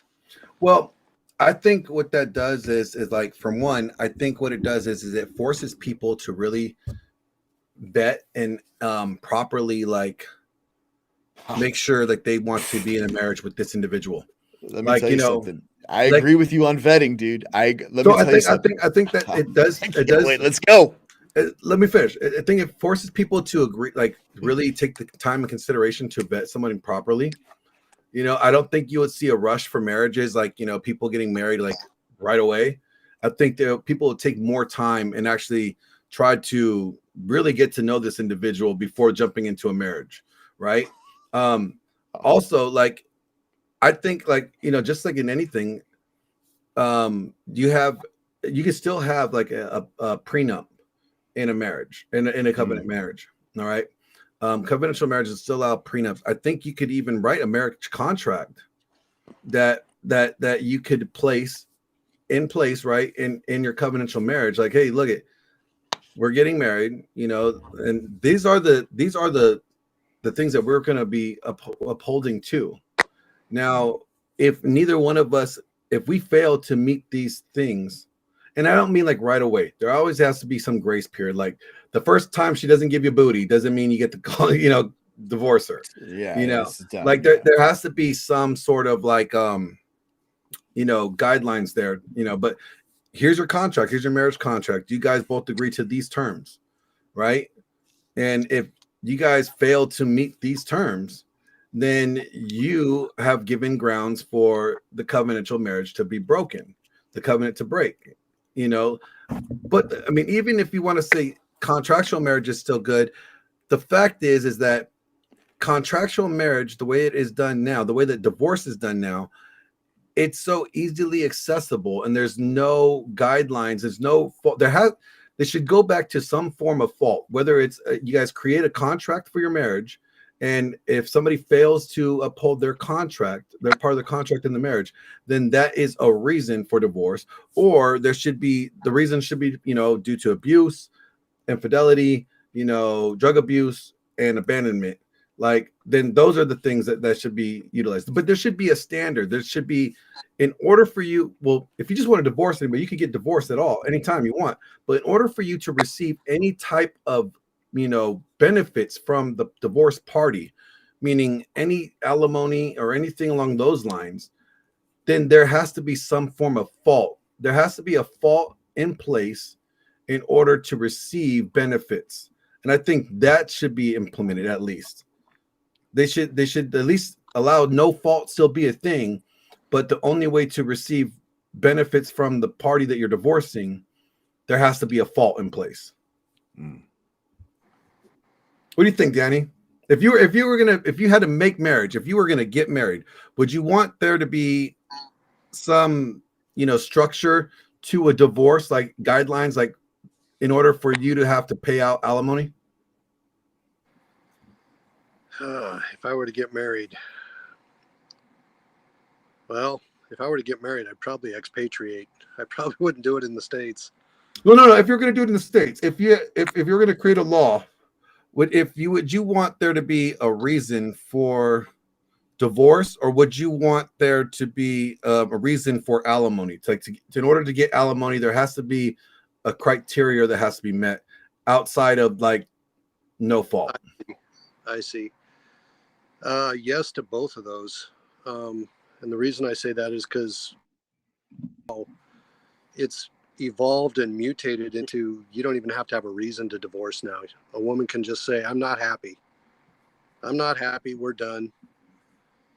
And I need to find myself, And I mean, this is a feeling. Yeah. And I remember when happiness had nothing to do with it. You make the happiness as you go. Like you said, happiness is a feeling, and that's fleeting, So yeah. Oh, you're muted. Can't hear you. Apologies, by the way, for when I kicked over my heater. No worries. So I think we kind of like hit marriage pretty good. Like, I think, we realize that there should be some form of reform in marriages. Let's take another vote here. Like, I don't necessarily, like, I still stand on the point where, like, I don't think guys in this space really have a problem with marriage. I think they have a problem with divorce and how easily accessible it is and how much they could be put on the hook for it. I don't think it's the actual wanting to spend their life with someone or be in a relationship with someone is the issue. I think it's the consequences that divorce affect, how it affects, men over women. What do you guys think? No, I was just going to comment really quick while you're gathering your thoughts there, Danny. Is Hickory 54? In my opinion, it may get more balanced in the future where it's same-sex marriages facing these issues decades later. That's an Interesting, interesting, Hickory. yeah, that's an interesting thought. Comparing traditional marriage of a man and woman. Well, but what's interesting about like same-sex marriages though is that one, their divorce proceedings are pretty easy. Like they don't like most gay people that I've looked into, when they divorce, they just like take what was theirs and they dip out. They don't really fight for alimony so much. They don't go after like all the benefits that traditional marriages that tend to be man and wife go after. But That's interesting. yeah, like they actually have I had no idea. I've never I looked looked into at it. I looked into it like, and a lot of like a lot of like, you know, gay marriages, they tend to be more financially well off, dynamic wise, because they're both are working people. You know, very few of them are one's a stay-at-home person and one's a not stay-at-home person. You know, like they both tend to be in the workforce, so they both tend to have, you know, bringing in income, and it's a little different. They have less issues when it comes to divorce proceedings as the traditional marriages do. But I would definitely Hickory 54. I would definitely be interested in your thoughts on like why it would be an issue decades later though. Yeah, that's we lost. Oh, Danny. we lost Danny. No, it's okay. But like, you know, that's just my opinion. I just think that, you know, when it comes to like marriages, I think there should be a reform, and it's not necessarily the marriage, but I think it's the way that there should be a divorce reform. You know, I wanted to push back on you. So since Danny's gone, I want to circle back. No, he's hopping back in. Oh, go ahead, but go ahead, circle back. Yeah, go yeah, I'm gonna circle back. You were saying, you know, the covenantal. Am I saying that correctly, Glenn? I don't want to mess it up in your presence, man. You know, I mean, I know you're a man of the cloth and all, but man, look, what's left of it? Let's just say not like no, they wouldn't put me in that. The people that wear the cloth would definitely not put me in their team. They would not have me on their team. They would not like they wouldn't claim me. That's for sure. Yeah, we got Danny back, but go ahead and circle back. What were you saying? Yeah. While he's gathering his thoughts, the covenantal marriage, you know, and you're saying it gives an opportunity to vet people better, right? It gives you an opportunity to, like, you know, you have to do the premarital counseling and all that things and do the therapy, or I guess that's what he called it when he was talking about the laws in Louisiana. Yeah, you have to do the two, like a premarital counseling first before you can even get married, which I think is great. Yeah, I think that's a good idea, but you know, people are really good fucking liars, bro. Yeah. You know, and I just, not to be rude, but you know, I mean, people have a really good poker face at times. You know, you never know who you're dealing with until you know who you're dealing with. And sometimes those masks don't fall off for quite some years. I mean, you know, you don't really know what you're dealing with, you know, until you can prove it. You know what I mean? And so once again, in that kind of marriage, you know, the covenantal marriage, you know, you're in a situation with someone that's, you know, not you married someone who they aren't. Well, what if they had to wait what if you had to wait like 2 years to get married? Yeah, what if by law, in order to get married, you had to go through premarital counseling for 2 years? Yeah. Round two for me, that gives you more time to vet them. We were together 3 years before we got married. Yeah, so I mean, like you took that time to really, like, you know, vet her properly. Like you made sure, like, yes, but you went through some shit. You made sure that you went through some shit before you got married. Let me tell you something, dude.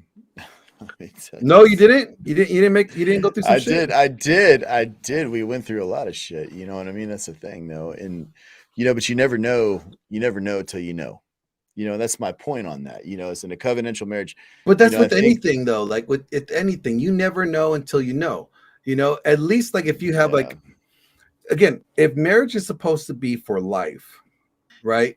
If that's what it's supposed to be for, then if it's supposed to be for life, then it should be for life. It should be difficult to get out of something that you commit to for life, especially a contract. You make a contract for life, then there has to be, some very, limited reasons in order for you to break your contract, just by principle of the fact that it's a contract.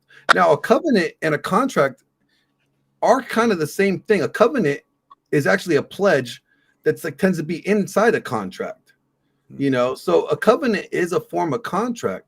It's just handled differently in the way that we do marriage laws in the state. Okay. But regardless, it's still a contract.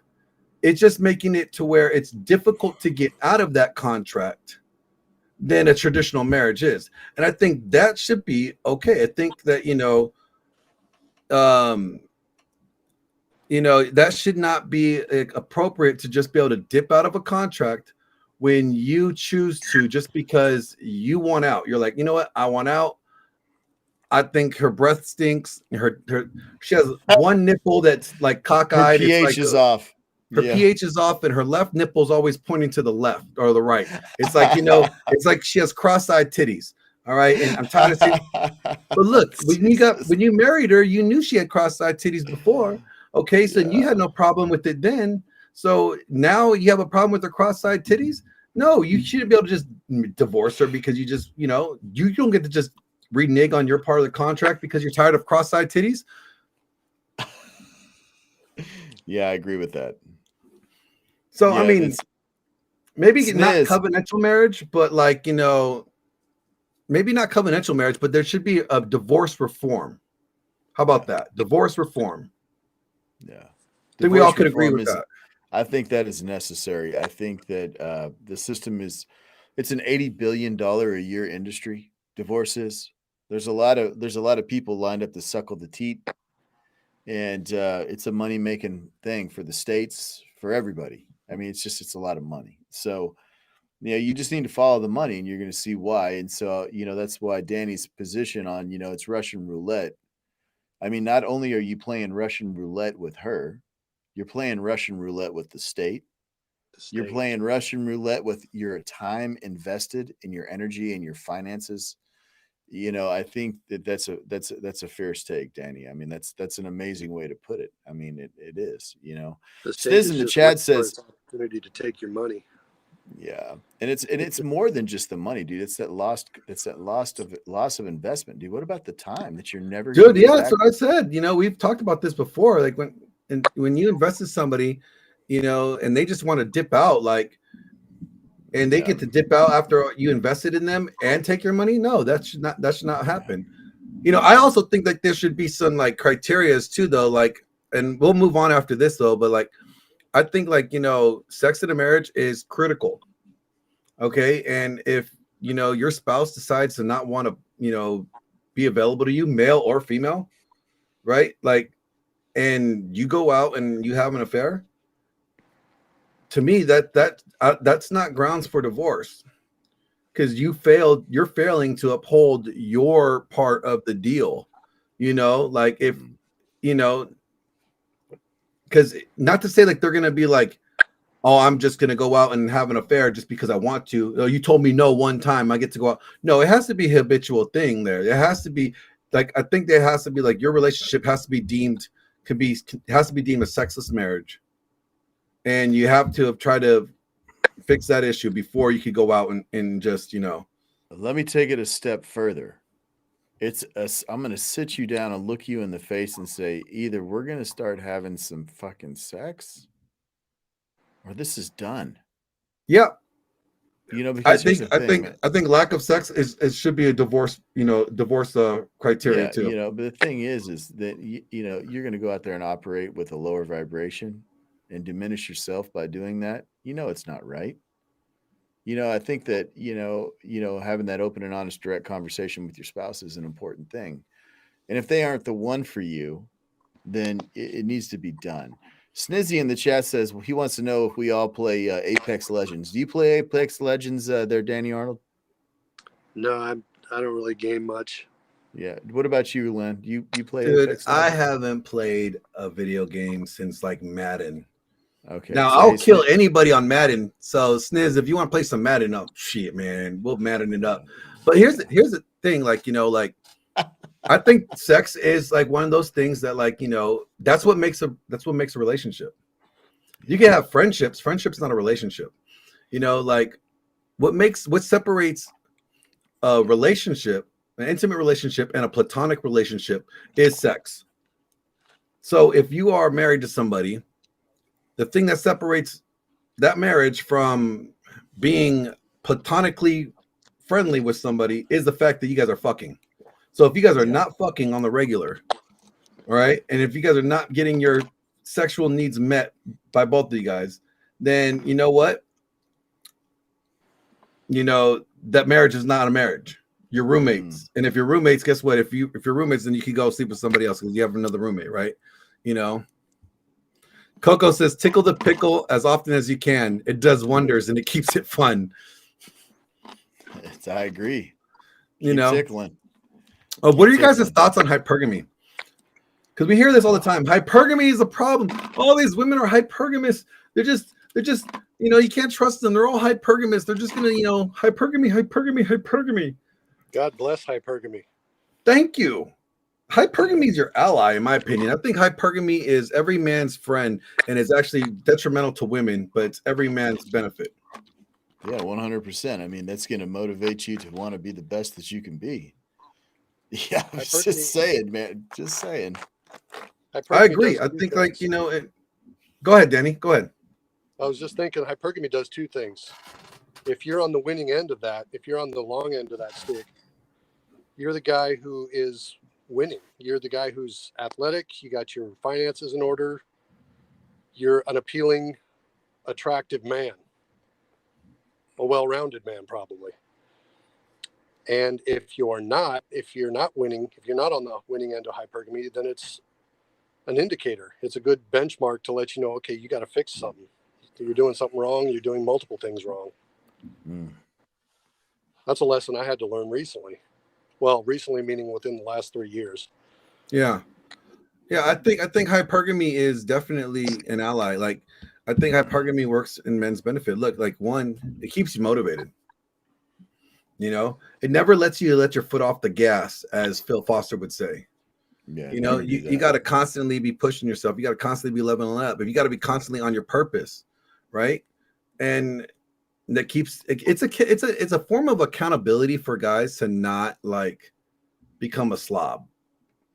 Not to become like you worked hard to get the girl, or you worked so hard to level yourself up, and now you got the girl that you want to get with, and then now you think that since you got it, you could take your foot off the gas. No, you still got to be. It's a form of accountability to keep you still going, because you will still be holding her accountable to keep things going. So yeah, that's the thing.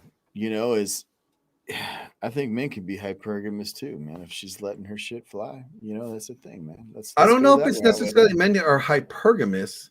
How about what I'm saying is this? If you elevate your status and she doesn't go along for the ride, you don't think you're going to be looking at other options? Guys.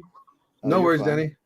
Is it hypergamy though? Because technically hypergamy. I've just used that word. Well, you're using the term like, okay. I think it's more like, because hypergamy, for those that don't know what hypergamy is, all right, it's basically this. Women's mating strategy is that women never want to date down. They want to date equal, or they want to date someone that they look up to. Meaning they want to have the best options that they could get, at any given time. So we ain't talking about hoes. We're talking about women. Yeah, we're talking about women. All right, not hoes. Yeah, okay, yeah. And for anybody that wants, like,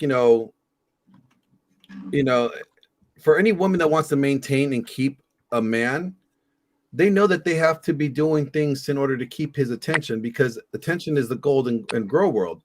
So if you're not doing things to maintain his attention, and his attention is going elsewhere, well, then that you are failing as a woman to keep your man engaged in you, right? So if you're letting yourself go and you let yourself get fat, and you start nagging and you start being that pain in the ass, well, he's going to give his attention elsewhere over time. He's not going to take that. So I wouldn't necessarily call it hypergamy, but it's like a woman has just as much as a man has to keep being hit at the best of his level in order to keep, his woman in, desiring him.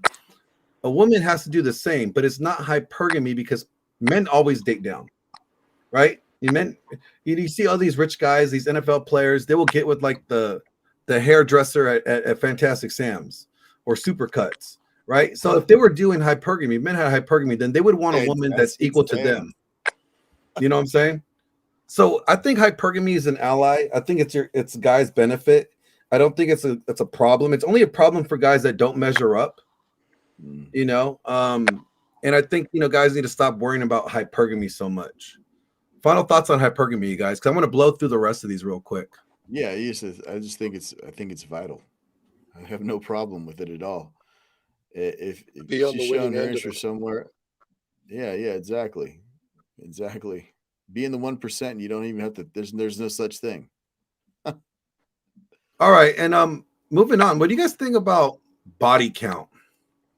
We hear that a lot. A topic we hear that talk about a lot in the body count. Like, I don't want a woman with a high body count, right? It's not good for pair bonding,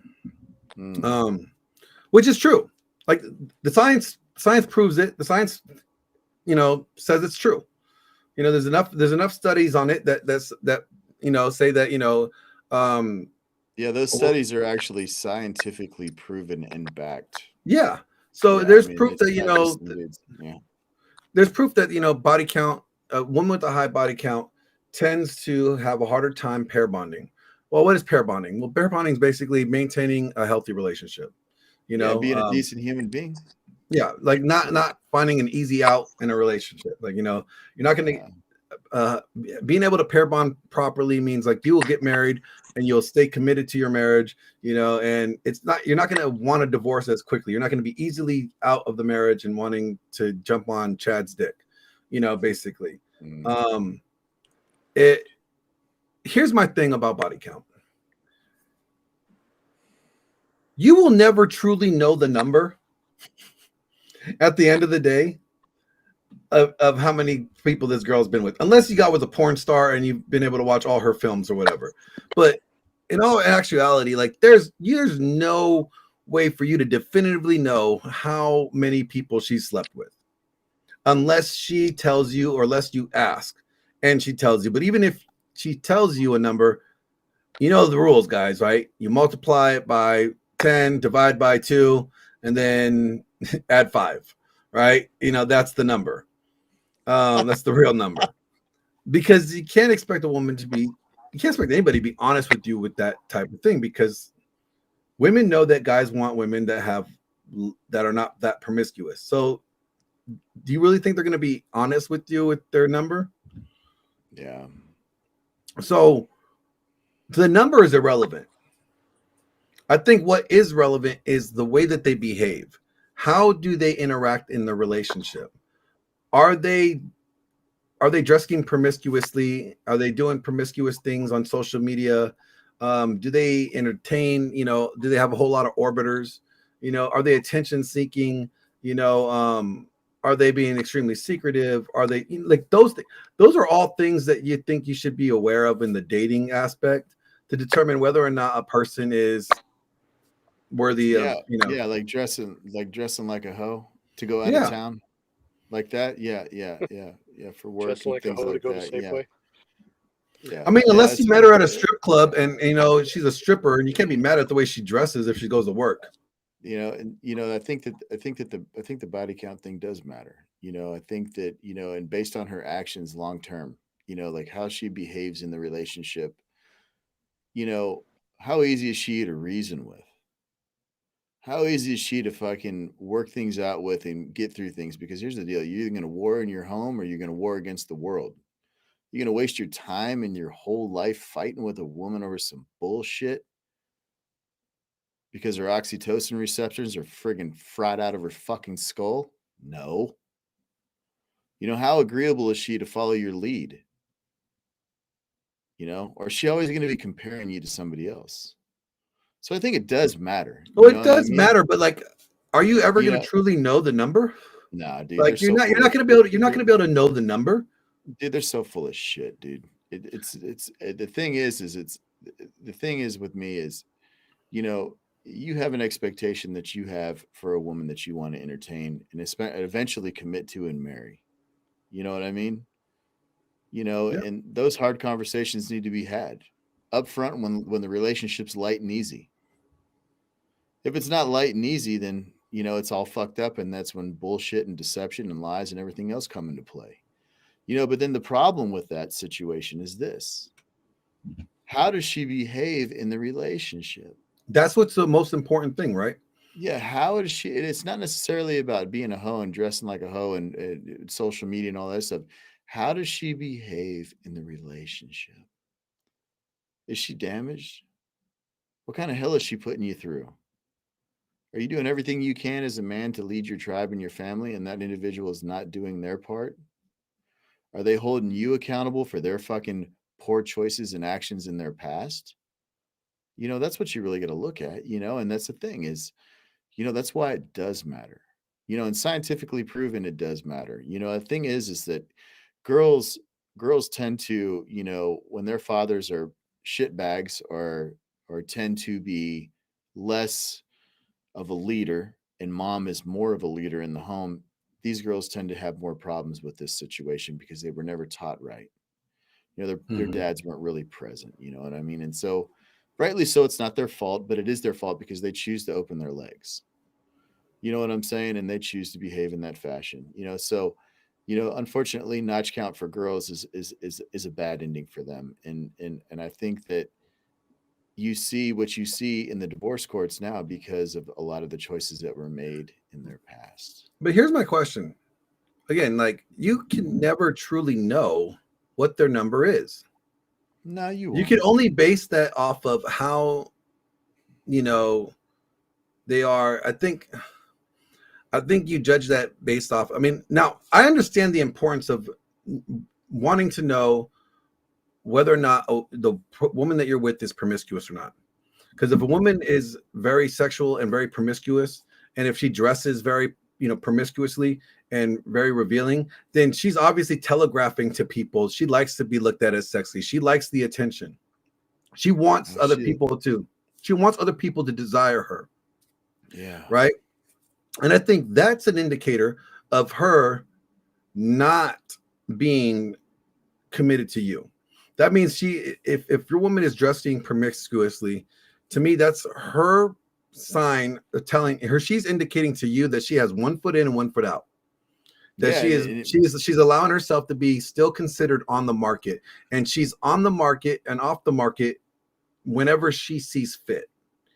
And if a woman does that, that to me, she's not committed to you, and that means she's looking for the next, person to swing to.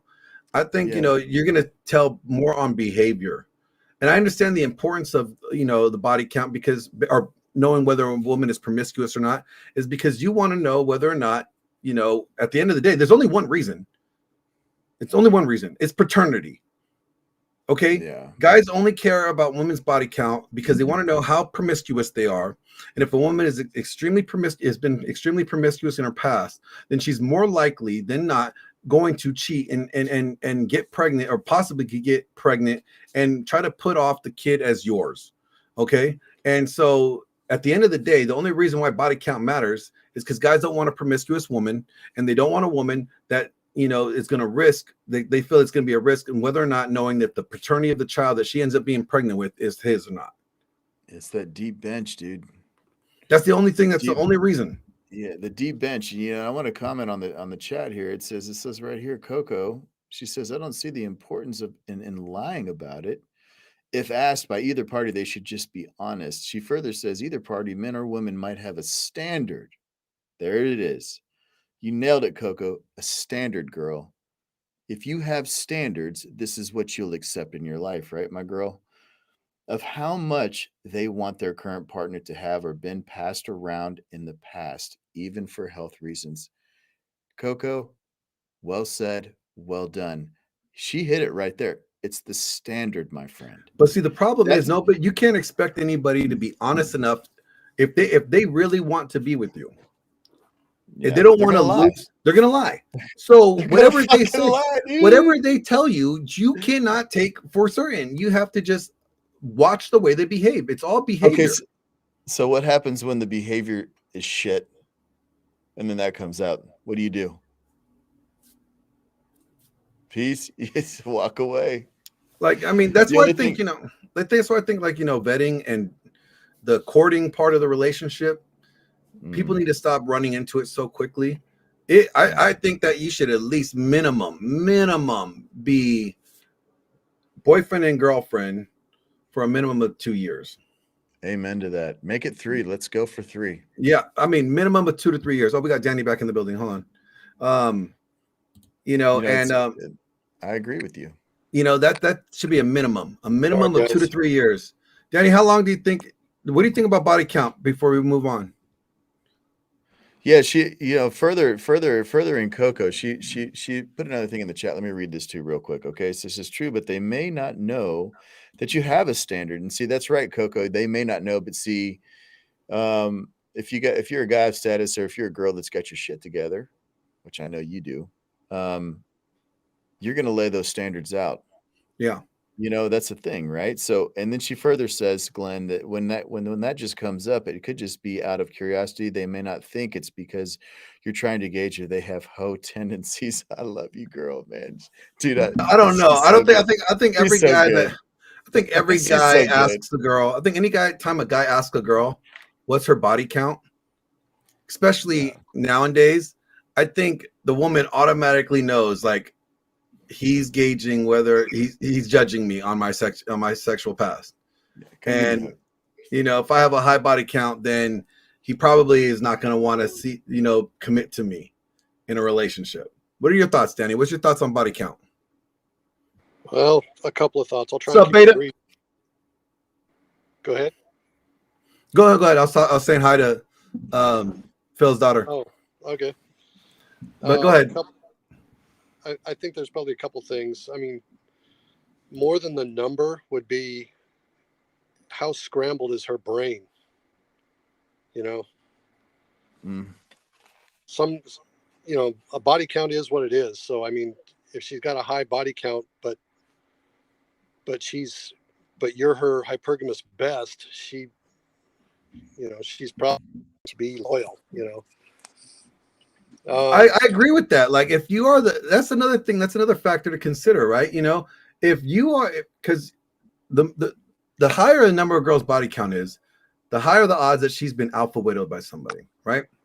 So if you're the alpha that widows her, if you are her best, you eliminate a good portion of the potential problems that you might have. Right? Like, she might be able to be like, what? This dude is the best. He rocked my world. There's nobody better than him. I ain't losing this. This guy takes care of me properly. He's good to me. I ain't going out anywhere else. I'm not looking for nowhere else. This guy hits all the marks and he dicks me down good. Like, shit, I ain't going nowhere. I think that does play a role, but I think the higher the number the girl has, the more odds she has been alpha widowed by somebody else. And if you're not her best sexually, then you always will end up worrying about her stepping out. Is that what you're saying, Danny? Vetting is going to be important too, because she can have a high body count, a not so high body count, but if you can't trust her, then you don't want her anyway. Maybe her body count is under 30, but you're constantly catching her lying about whether or not she went to the hair salon or whether she went to the bar, so.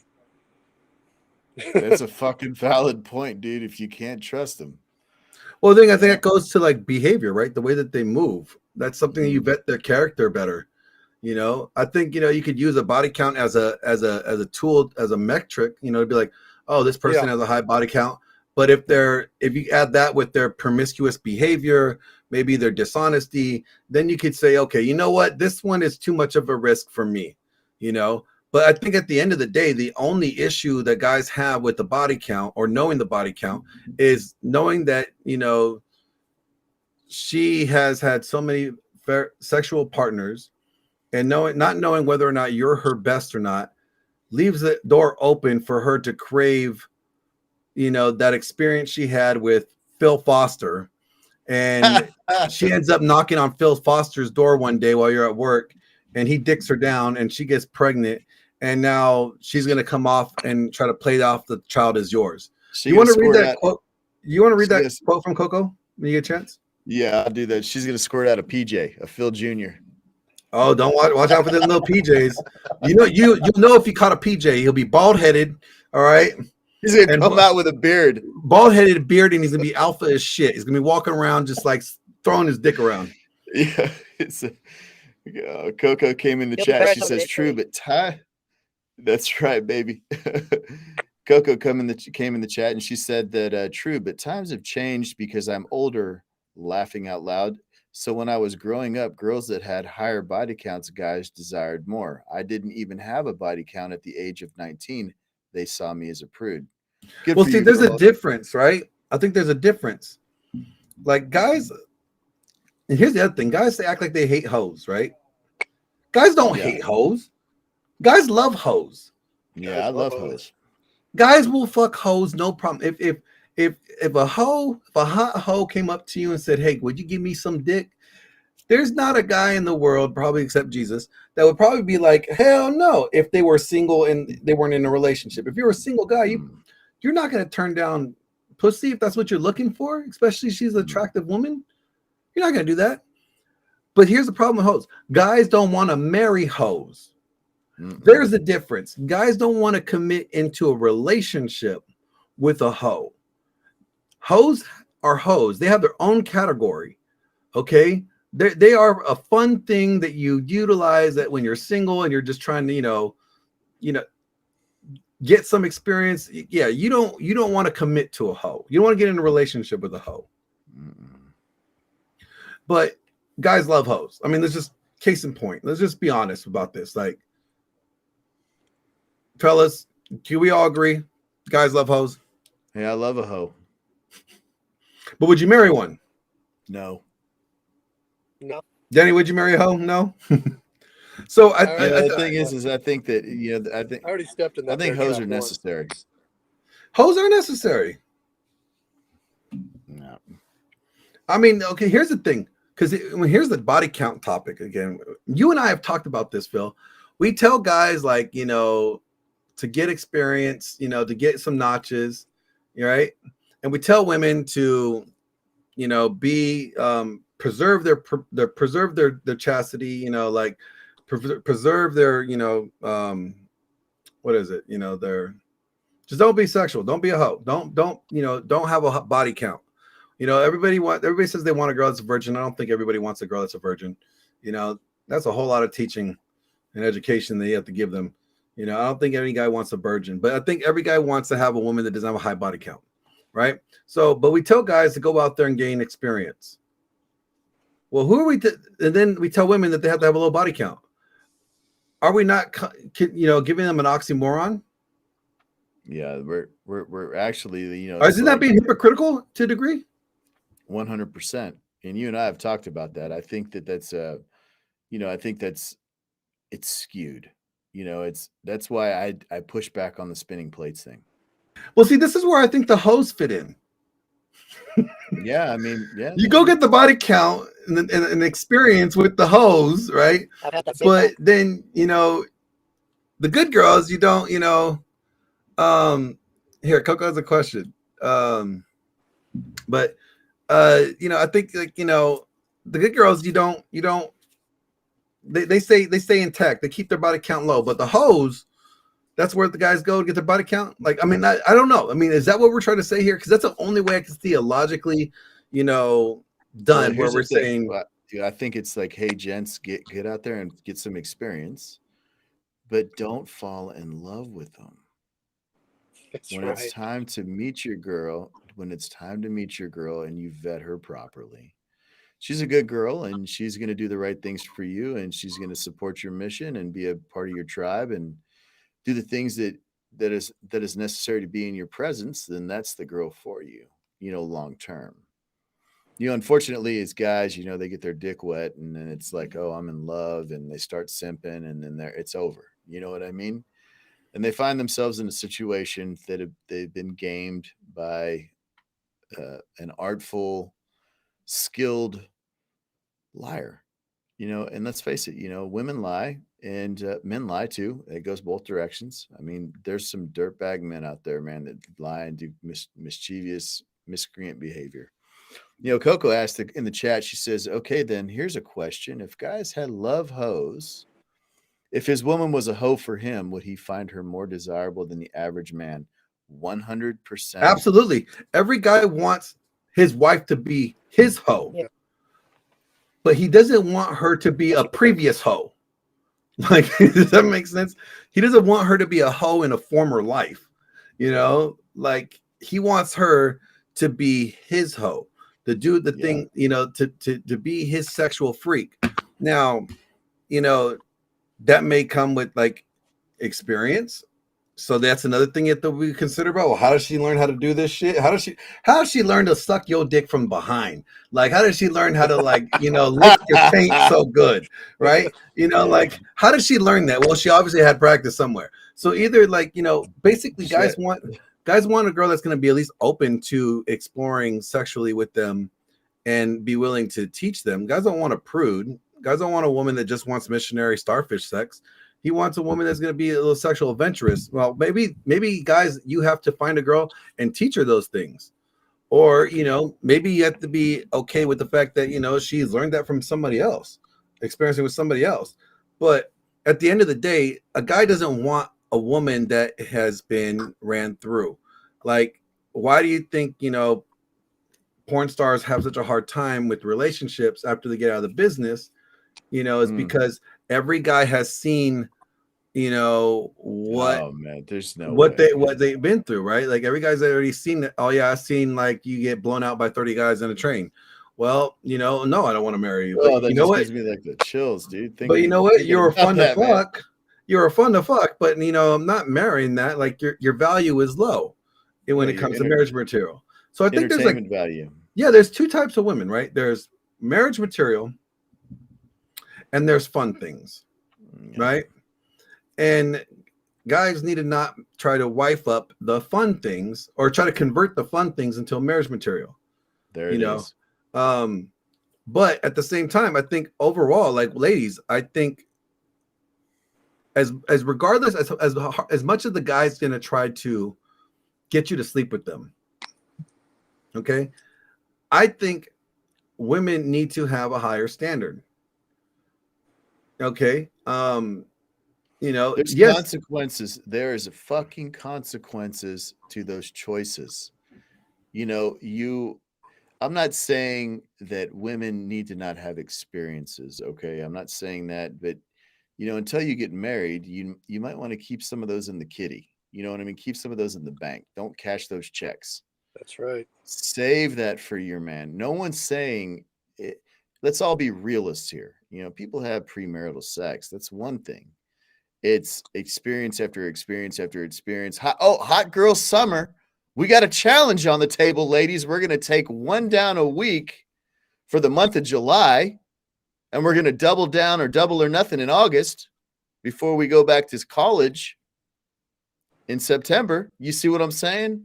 That's the problem. That's what we're talking about. Yeah. It's not, no one's saying you can't have experiences. No one's saying that you can't have a sexual past. No one's saying these things. It's understanding that when you have to be able to give something to the man you're committing your life to. And you have to do it with integrity and you cannot carry that lie for the rest of your life when you experience something with your husband and then it's like, oh, well, I've already had that happen to me like 10, 20 times. It's special to him, but it's no big deal to you. It's like getting a fucking handful of almonds out of the cabinet. You know what I mean? It's like, it's just part of life. You see what I'm saying? And that's the thing is women inherently give away the one asset that they bring to the table. There's a reason why dudes are fixated on this shit. because a man can literally support, pay, and provide for 100% everything in this fucking world. But why would he do it for a woman that's not worthy? Ooh, Foster assist through a question in the chat. But first, let's go to Danny. What do you think about body count and like experiences? Like we tell guys to go out there and gain experiences, but we tell women to keep their chastity. Like not be promiscuous. Do you think it's a oxymoron or it's like we're being hypocritical? What do you think? I'm gonna be the villain. I'm gonna be the bad guy.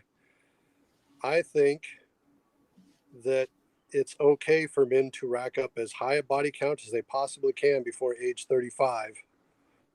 And the more the better. But women, I think it's the exact opposite. And women will say, well, that's completely hypocritical. That's not fair. That's not right. And if you expect women to not get a body count, how do you expect that to happen if you're out racking up notches? Well, that's because you don't marry not every girl is for marrying. And I realize I'm probably going to take heat from somebody out there. Someone in the interwebs will see this and I'll take heat for it, but not all women are for marrying. That's just the hard truth. So you agree with like there's the two categories of women. There's the type of women that you commit to in a relationship, and there's the fun things. I think that all women on this planet are useful. God made all women useful. Some of them are useful for marriage and relationships and family and commitment and love, and some of them are useful for everything else. So I think I think we have like a consensus. There's two categories of women. Hoes are not bad.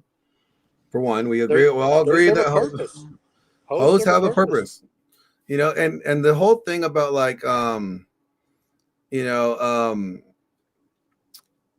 like incels, there's no such thing as an incel. You could go down to Reno, Nevada, go to the Bunny Ranch, and you could get sex if you wanted to. Yeah.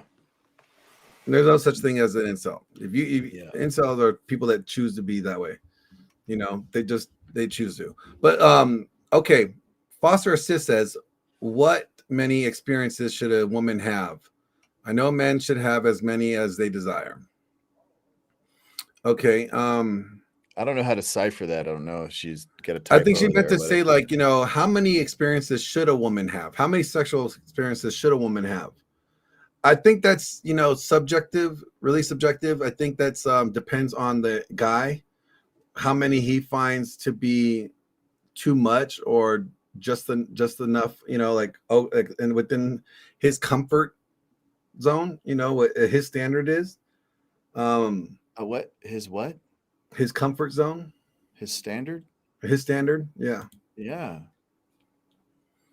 So, yeah, that's the thing, right? That's the thing, right? Is it's I don't think there's an arbitrary like number. I don't think like anybody can say like, no worries. I don't think anybody should say like you can't have more than 5 partners, sexual partners. Yeah, there's no fixed number. It's like it's an individual thing. You know what I mean? And some are a lot more strict than others. That's the thing, right? Is once again, there's guys out there that say, hey, if you have more than 2 bodies on you, I can't touch you, and there's other guys that are saying, hey, I'm good if you have 15. There's other guys that say, hey, if you got 5 or less, I'm cool. You know what I mean? I'm okay. There's guys out there that say, I don't care how many bodies you have. It depends on the behavior, man, the actions of an individual. And once again, I'm gonna hit this home right here. It's the man has to have his shit locked down. If he doesn't have it locked down, and what I mean by locked down, if he's not doing his job, then he has no room to even beseech a woman for something as such. But if he has it locked down and he's achieved a certain status in his life, then it's almost like getting knighted. It's like, okay, you've reached, knighthood. You're going to put the sword on each shoulder and you're fucking there. You're handling your business, you're paying your bills, you're in shape, you're doing the right thing by your tribe. the things that you require to be a part of your tribe in your life are your standards. And I don't think there's anything wrong with that. You know, I think people inherently need to understand that it's not anything more than one simple thing, and that is women's value is basically based on who they were prior to coming into your life. It's not what she brings to your life, her degree, her job, none of that shit matters. It's how are I you don't going to want to have behave? a degree. Yeah, exactly. I mean, I'm more interested in how are you going to behave? How are you going to act? Are you going to be a team player? Or am I going to have to fight you and fight the world? Because if I'm going to link up with you and I'm going to marry you, I want it to be you and me against the fucking world. Fucking nuclear fusion. We're blowing this bitch up. And hopefully we don't get banned for me saying that. I'm just saying like nuclear family, YouTube. Yeah, Okay. yeah. You know what I'm saying? But like the thing is that's what I'm talking about there. You know what I mean? But see, the thing is unfortunately is a lot of girls, they have a lot of experiences and then they bring those experiences into that relationship and they unfortunately sabotage it. And there's a lot of study on that as well. The self-sabotaging behavior of women with body count. It is a fact. They don't know how and I'm going to go ahead and say it just like this. A woman that views herself as shit is going to look at you as a bigger piece of shit for even giving a shit about her. And she will punish you. And she will fucking punish you and punish you and punish you until you've had enough. Yeah. Yeah. All right, guys. I have one more question or topic, and then we're going to wrap it up. All right. So, what are you guys' thoughts on feminism? Yeah, that's a way to close this out. Yeah. We'll be on here for like a week. You wanted to close this, you said? Feminism. All right. You know, a lot of people say that feminism started off as a way for women to get equal treatment or being treated equally. They were being mistreated. They were looked as a second-class citizen. You know, their husbands were able to just abandon them. You know. Excuse me. Oh, sorry. What are you yawning for, man? You're West Coast. It's so late over here. And we got to get up early tomorrow too. So I'm gonna wrap this up. I know it's like 1 o'clock for you, Phil. Almost 1:30. 1:30, yeah. Oh my God, I'm killing you. You know, like feminism. Some people say like feminism was necessary. You know, to a degree. Some people say that it's not. I think that the treatment women were experiencing before, there was a lot of injustice. I mean, think about it this way. There had to be enough injustices that women were experiencing for them to gather together and to, you know, push for the movement that they had. So there had to be enough. There had been, I mean, we all know that there's been rapes have been going on for a long time. All right. And we all could agree that rapes are horrible acts and that men that commit those such things should get their dicks cut off and shot in the head. Yeah, that's just my personal opinion. Yeah. So we all agree that we do know that throughout history, women have been mistreated. Totally get that. But to where feminism is today and what they're pushing now, do you think feminism is necessary? And, you know, what is your thoughts on feminism total? I'll start with Danny, then Phil, then me, and then we'll wrap it up. Danny, go ahead. What's your thoughts on feminism? I regard feminism as a political ideology and as a hate group, a bona fide hate group. Feminism has about as much to do with equal rights as a mailman has to do with law enforcement. You know, it's not even about equal rights. Feminism is about what's the word? Redistribution and appropriation. Oh, he's gone. Oh man, that's tough. All right, Phil, go ahead. Yeah, I just think that it was perfectly designed, and it was designed to destroy the family unit. And I think that the Well, their goal lies, their goal is to destroy the nuclear family. It says that, yeah, um, like I had a quote, and I've shared it many times before. Oh, Danny's back. Maybe he can finish up his thought. yeah. Um, but I have a quote that says that feminism is like, their Sorry, goal is to guys. destroy the nuclear family. Danny, do you want to finish your thought? I'll just keep it brief. I regard feminism as a hate group, and it's about it has nothing to do with equal rights or women's lib or any of that. It has to do with a political ideology. Mm. Yep. Feminism Yep. is Marxism, just repackaged and rebranded and sold to us like Absolutely. an equal rights movement. Mm-hmm. Mm. I agree. What are your thoughts on it, Phil? Well, yeah, like I was saying, I just think that you got my first point on it. The second point is it was designed to demoralize our country. Not only to take the family apart, but demoralize our country. Because if you think about it like this, women and men, we belong together. But if they corrupt women and demoralize them, and they behave amorally, they demoralize themselves. Men won't want them. And see, oh well, men are bad. Come over here, it's better over here.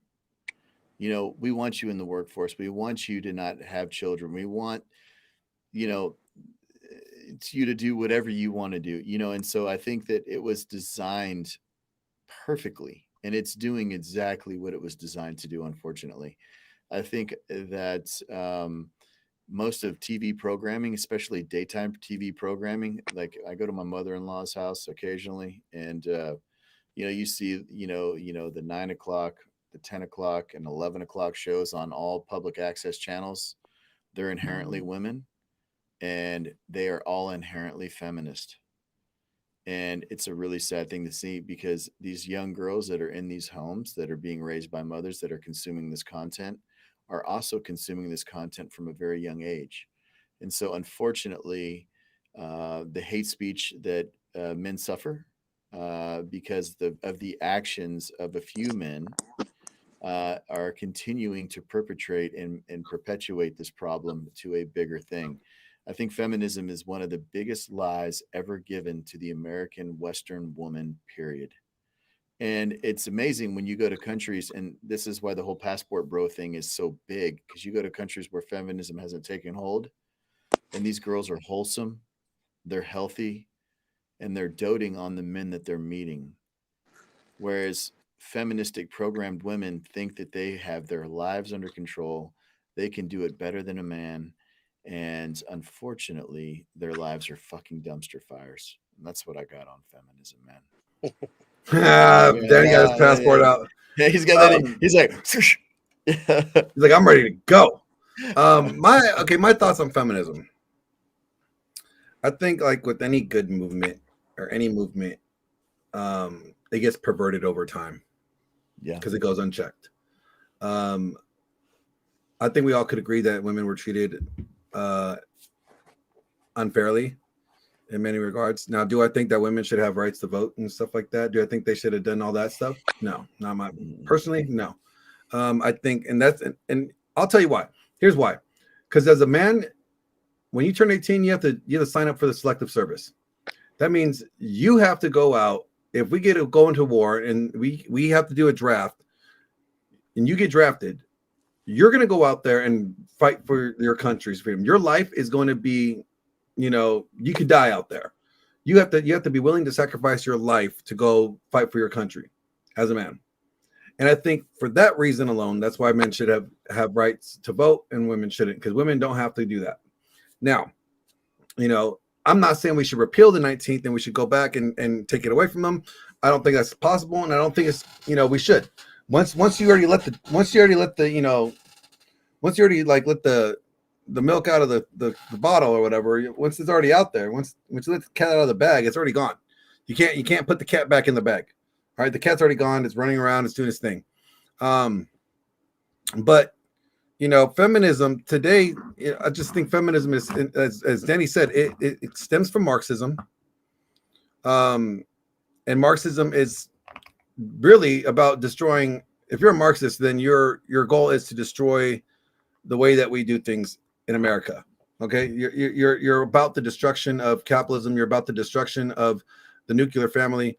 You're about the just destruction. You're just all about destruction of what we have now. So I think feminism is in its entire goal is to destroy the hierarchy or destroy the way things are done.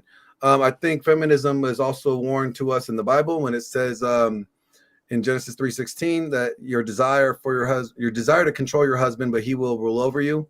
I think that's telling us men that look, hey, women are going to try to overthrow you, but at the end of the day, they're still going to be underneath you. So I don't think feminism is going to get anywhere to the point where they're going to have complete control over men. I think it's a flex. I think it's I think when guys start asserting themselves and start setting the standard again, we're going to see less issues with feminism. Part of the reason why feminism even is a thing is because there was enough guys that were being dumbasses that got them to to want to do that. So I think it's a accountability thing. If men started being better men, if men were being true men to their word, and holding the standard, I don't think we would have much of an issue. At the same time, I think women need to be there's a standard needs to be held to both parties.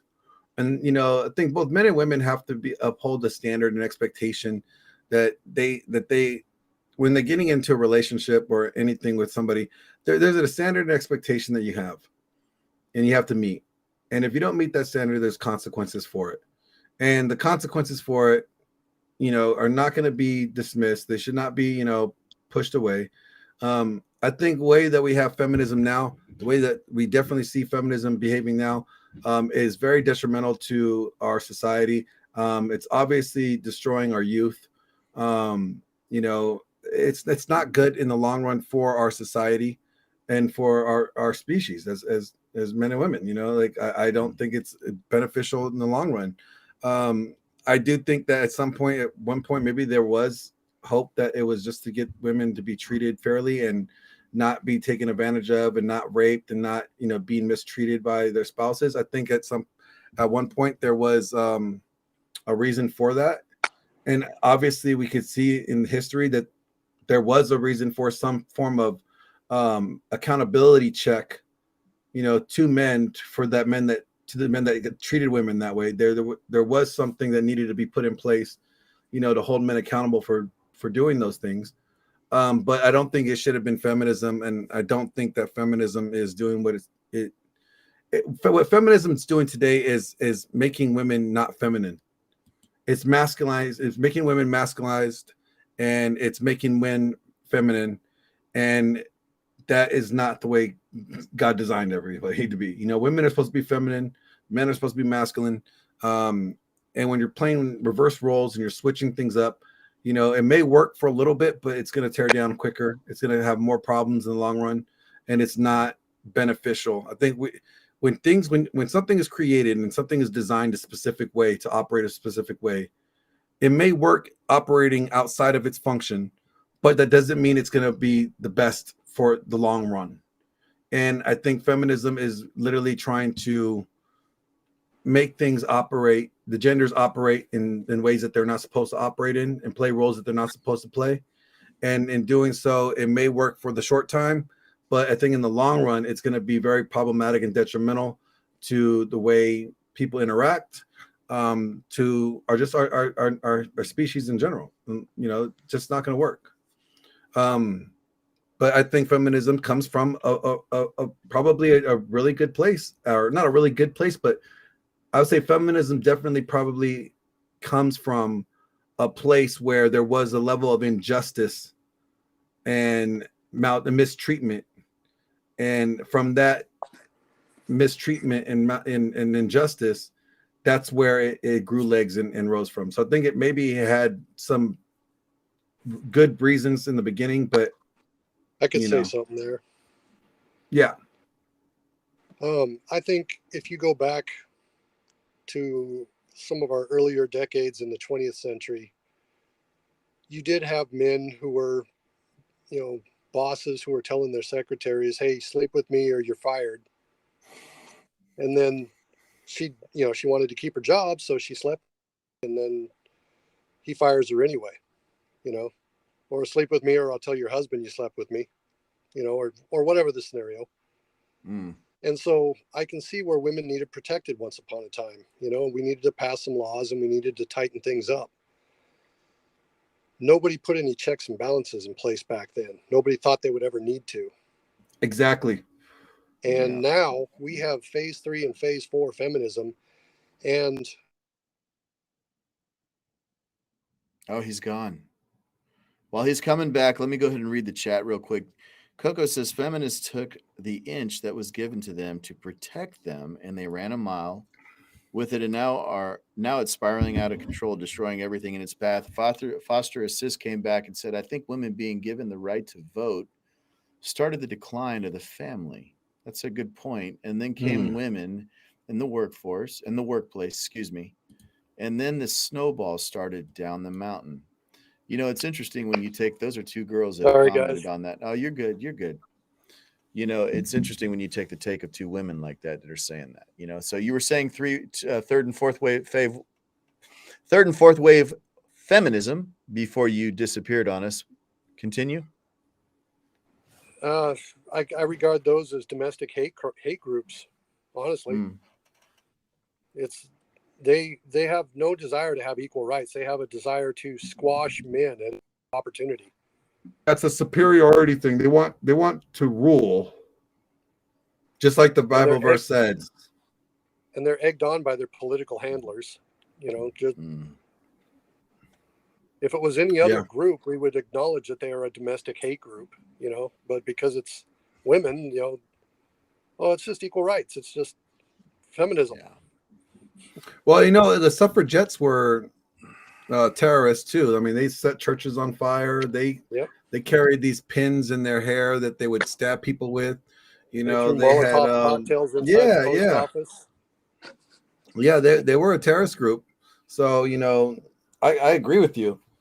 So I think, but again, I think that it probably was given birth to from a place of true need. And I agree with you, Phil. It was from a place of true need, and what we see now is, as Danny pointed out, the consequence of not putting checks and balances in place afterwards. I definitely think that there's a need for some checks and balances, and I think as soon as we get those checks and balances back in place, then we'll be in a better place overall as a society and a nation. But you know what, guys, it is late. Let me follow this up real quick.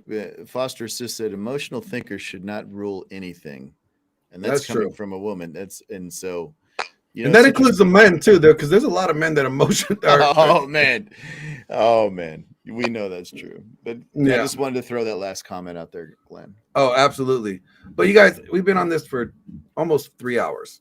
We covered a lot of topics. Okay, I'm not trying to outdo Rollo in his time of streaming, because that man goes up to like 5 hours a time, and I'm not trying to get that far, trying to not hit that level yet. I'm not there yet, But I think we did a pretty good job in hitting on topics on dating, marriage, hypergamy. I don't think we touched on religion yet, but we could touch on it another time. We talked about feminism, body count, and divorce. I think we did a pretty good job. I think, and I hope that, with this stream, people that end up watching it could see that there really is a level-headed approach to the red pill, that really the red pill is not a bad thing. And you could be red pilled and still hold your religious beliefs and hold your religious values. You could still have a biblical worldview, or, whatever worldview you want, and implement the red pill praxeology into your life, and it not be considered, heresy or something. I really think that this place called the Manosphere has turned into a little bit of a mano swamp, like Rich Cooper says. And if you guys don't know who Rich Cooper is, that's Phil Foster's twin. I think that there's some really negative people in this space, and I wanted us to have this conversation about these things that seem to be so polarizing, and have a more clear cut, explanation of them. So thank you guys. But let's wrap it up. Danny, you gonna come back on one of these things, man? Because this is fun having you on. This is fun. I don't know how good I am at this yet, but this is a lot of fun. Yeah, you were good, man. You're good. We just gotta get your internet signal thing. We gotta get your internet thing working out a little better. I gotta get a better way of getting on. Yeah, for sure. But thank you for coming on. Phil Foster. Phil Foster, what's going on with you, man? What you got going on? Anything cool, like another late night breakdown podcast with yours truly? Yeah, it's we got the studio just about built out. We did the finishing touches today. We got to do the final clean, and the rest of the furniture shows up on Monday for the second set. I'm gonna start working on getting the digital audio equipment put in, hopefully sometime next week. The other projects I'm working on just have me real busy, man. Just been behind the power curve a little bit on that. We got the Late Night Breakdown podcast with Glenn Lawrence, the owner of Glenn Lawrence Presents, for all your production needs. Check him out. You can find him on all social platforms, including this YouTube channel. You can find me at philfosterfitness.com. I got your hormones, supplementation, and training covered 100%. You can hear us on Saturdays in the AM. I want to say 10:30 a.m. Pacific Standard Time, 12:30 p.m. Central Standard Time, 1:30 p.m. Eastern Standard Time on the Dragon Ship. That's a great thing. Of course, Glenn and I are doing the Late Night Breakdown podcast. You can also see Zach and I on the Tuesday Teardowns. We're going to go ahead and fire up the Growth Cash channel once the studio is finally put together and rolling. Glenn and I got some pretty awesome things coming along. You can find me on all social media platforms at philfoster_. Glenn, it's so great to be on your channel with you tonight, man. It's a great conversation, man. These conversations need to be had. To the girls in the chat, Coco and Foster Assisted, you guys are great commentary in there, because the simple fact is you guys are girls, and to have girls commenting on this, I mean, that validates these points. I think a lot of the points that people misconstrue, the manosphere, the mano swamp, the red pill, all these things, these are all just tools for men to learn how to become better men, to actually be better men in this world, for women to look up to and let them lead them through this world. I think that guys need to understand that there's more to life than unhappiness, and understanding 100% that the choices you make now will affect you in the future 100%. You see this gray hair in my beard? Learn a little bit from me. If it doesn't apply to you, then don't take it, man. Glenn, once again, thanks for having me on your channel, brother. Yeah, bro. No, I appreciate you for coming on. I know you were, busy doing other things, I'll just tell you this. I was texting you. When we get off, just go ahead and just shut off the camera so I can play the outro, and then it allows me to get up. I'm uploading everything right now to the cloud to repost it, and you're at 60% right now. So I just need a couple more minutes with you after we sign off for it. But thank you everybody for hopping on. You will end up seeing this stream. I will be putting it on the Phil Foster Growthcast channel once it's done uploading, because don't forget, I mean, come on now, me and Phil, we go back like 8 tracks and Cadillacs. We do this thing called team thing. Let's go, baby. We got something building up for you guys. You guys are just stay tuned. There's gonna be something that you haven't expected yet before, and it's gonna be pretty awesome. So just keep an eye out for it. But until next time, you guys catch us, as Phil said, tomorrow morning at 10:30 Pacific Standard Time on the Dragon Ship. And within the next week, I'll tell you this, within the next week, you'll be able to catch a new episode of the Late Night Breakdown podcast featuring myself and Phil Foster. And it's going to be a big one. It's going to be a good one. There's going to be some things in there you might not. Let's just say that we're going to say some shit. There's going to be some shit in there. But until then, you guys, peace out.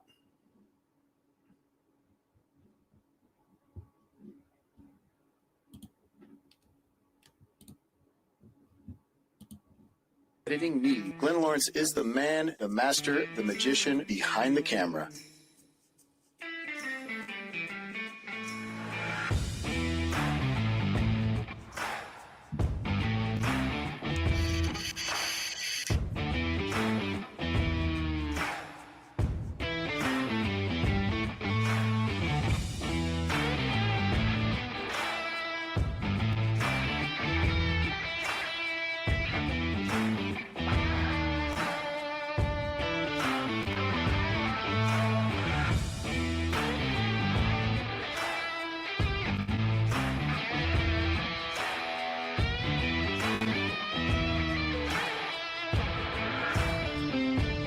For further information, reach out to Glenn Lawrence at Glenn Lawrence Presents on YouTube, Instagram, and all other social platforms for inquiries on work. Check out Glenn Lawrence Presents for all your video, audio, editing needs. Glenn Lawrence is the man, the master, the magician behind the camera.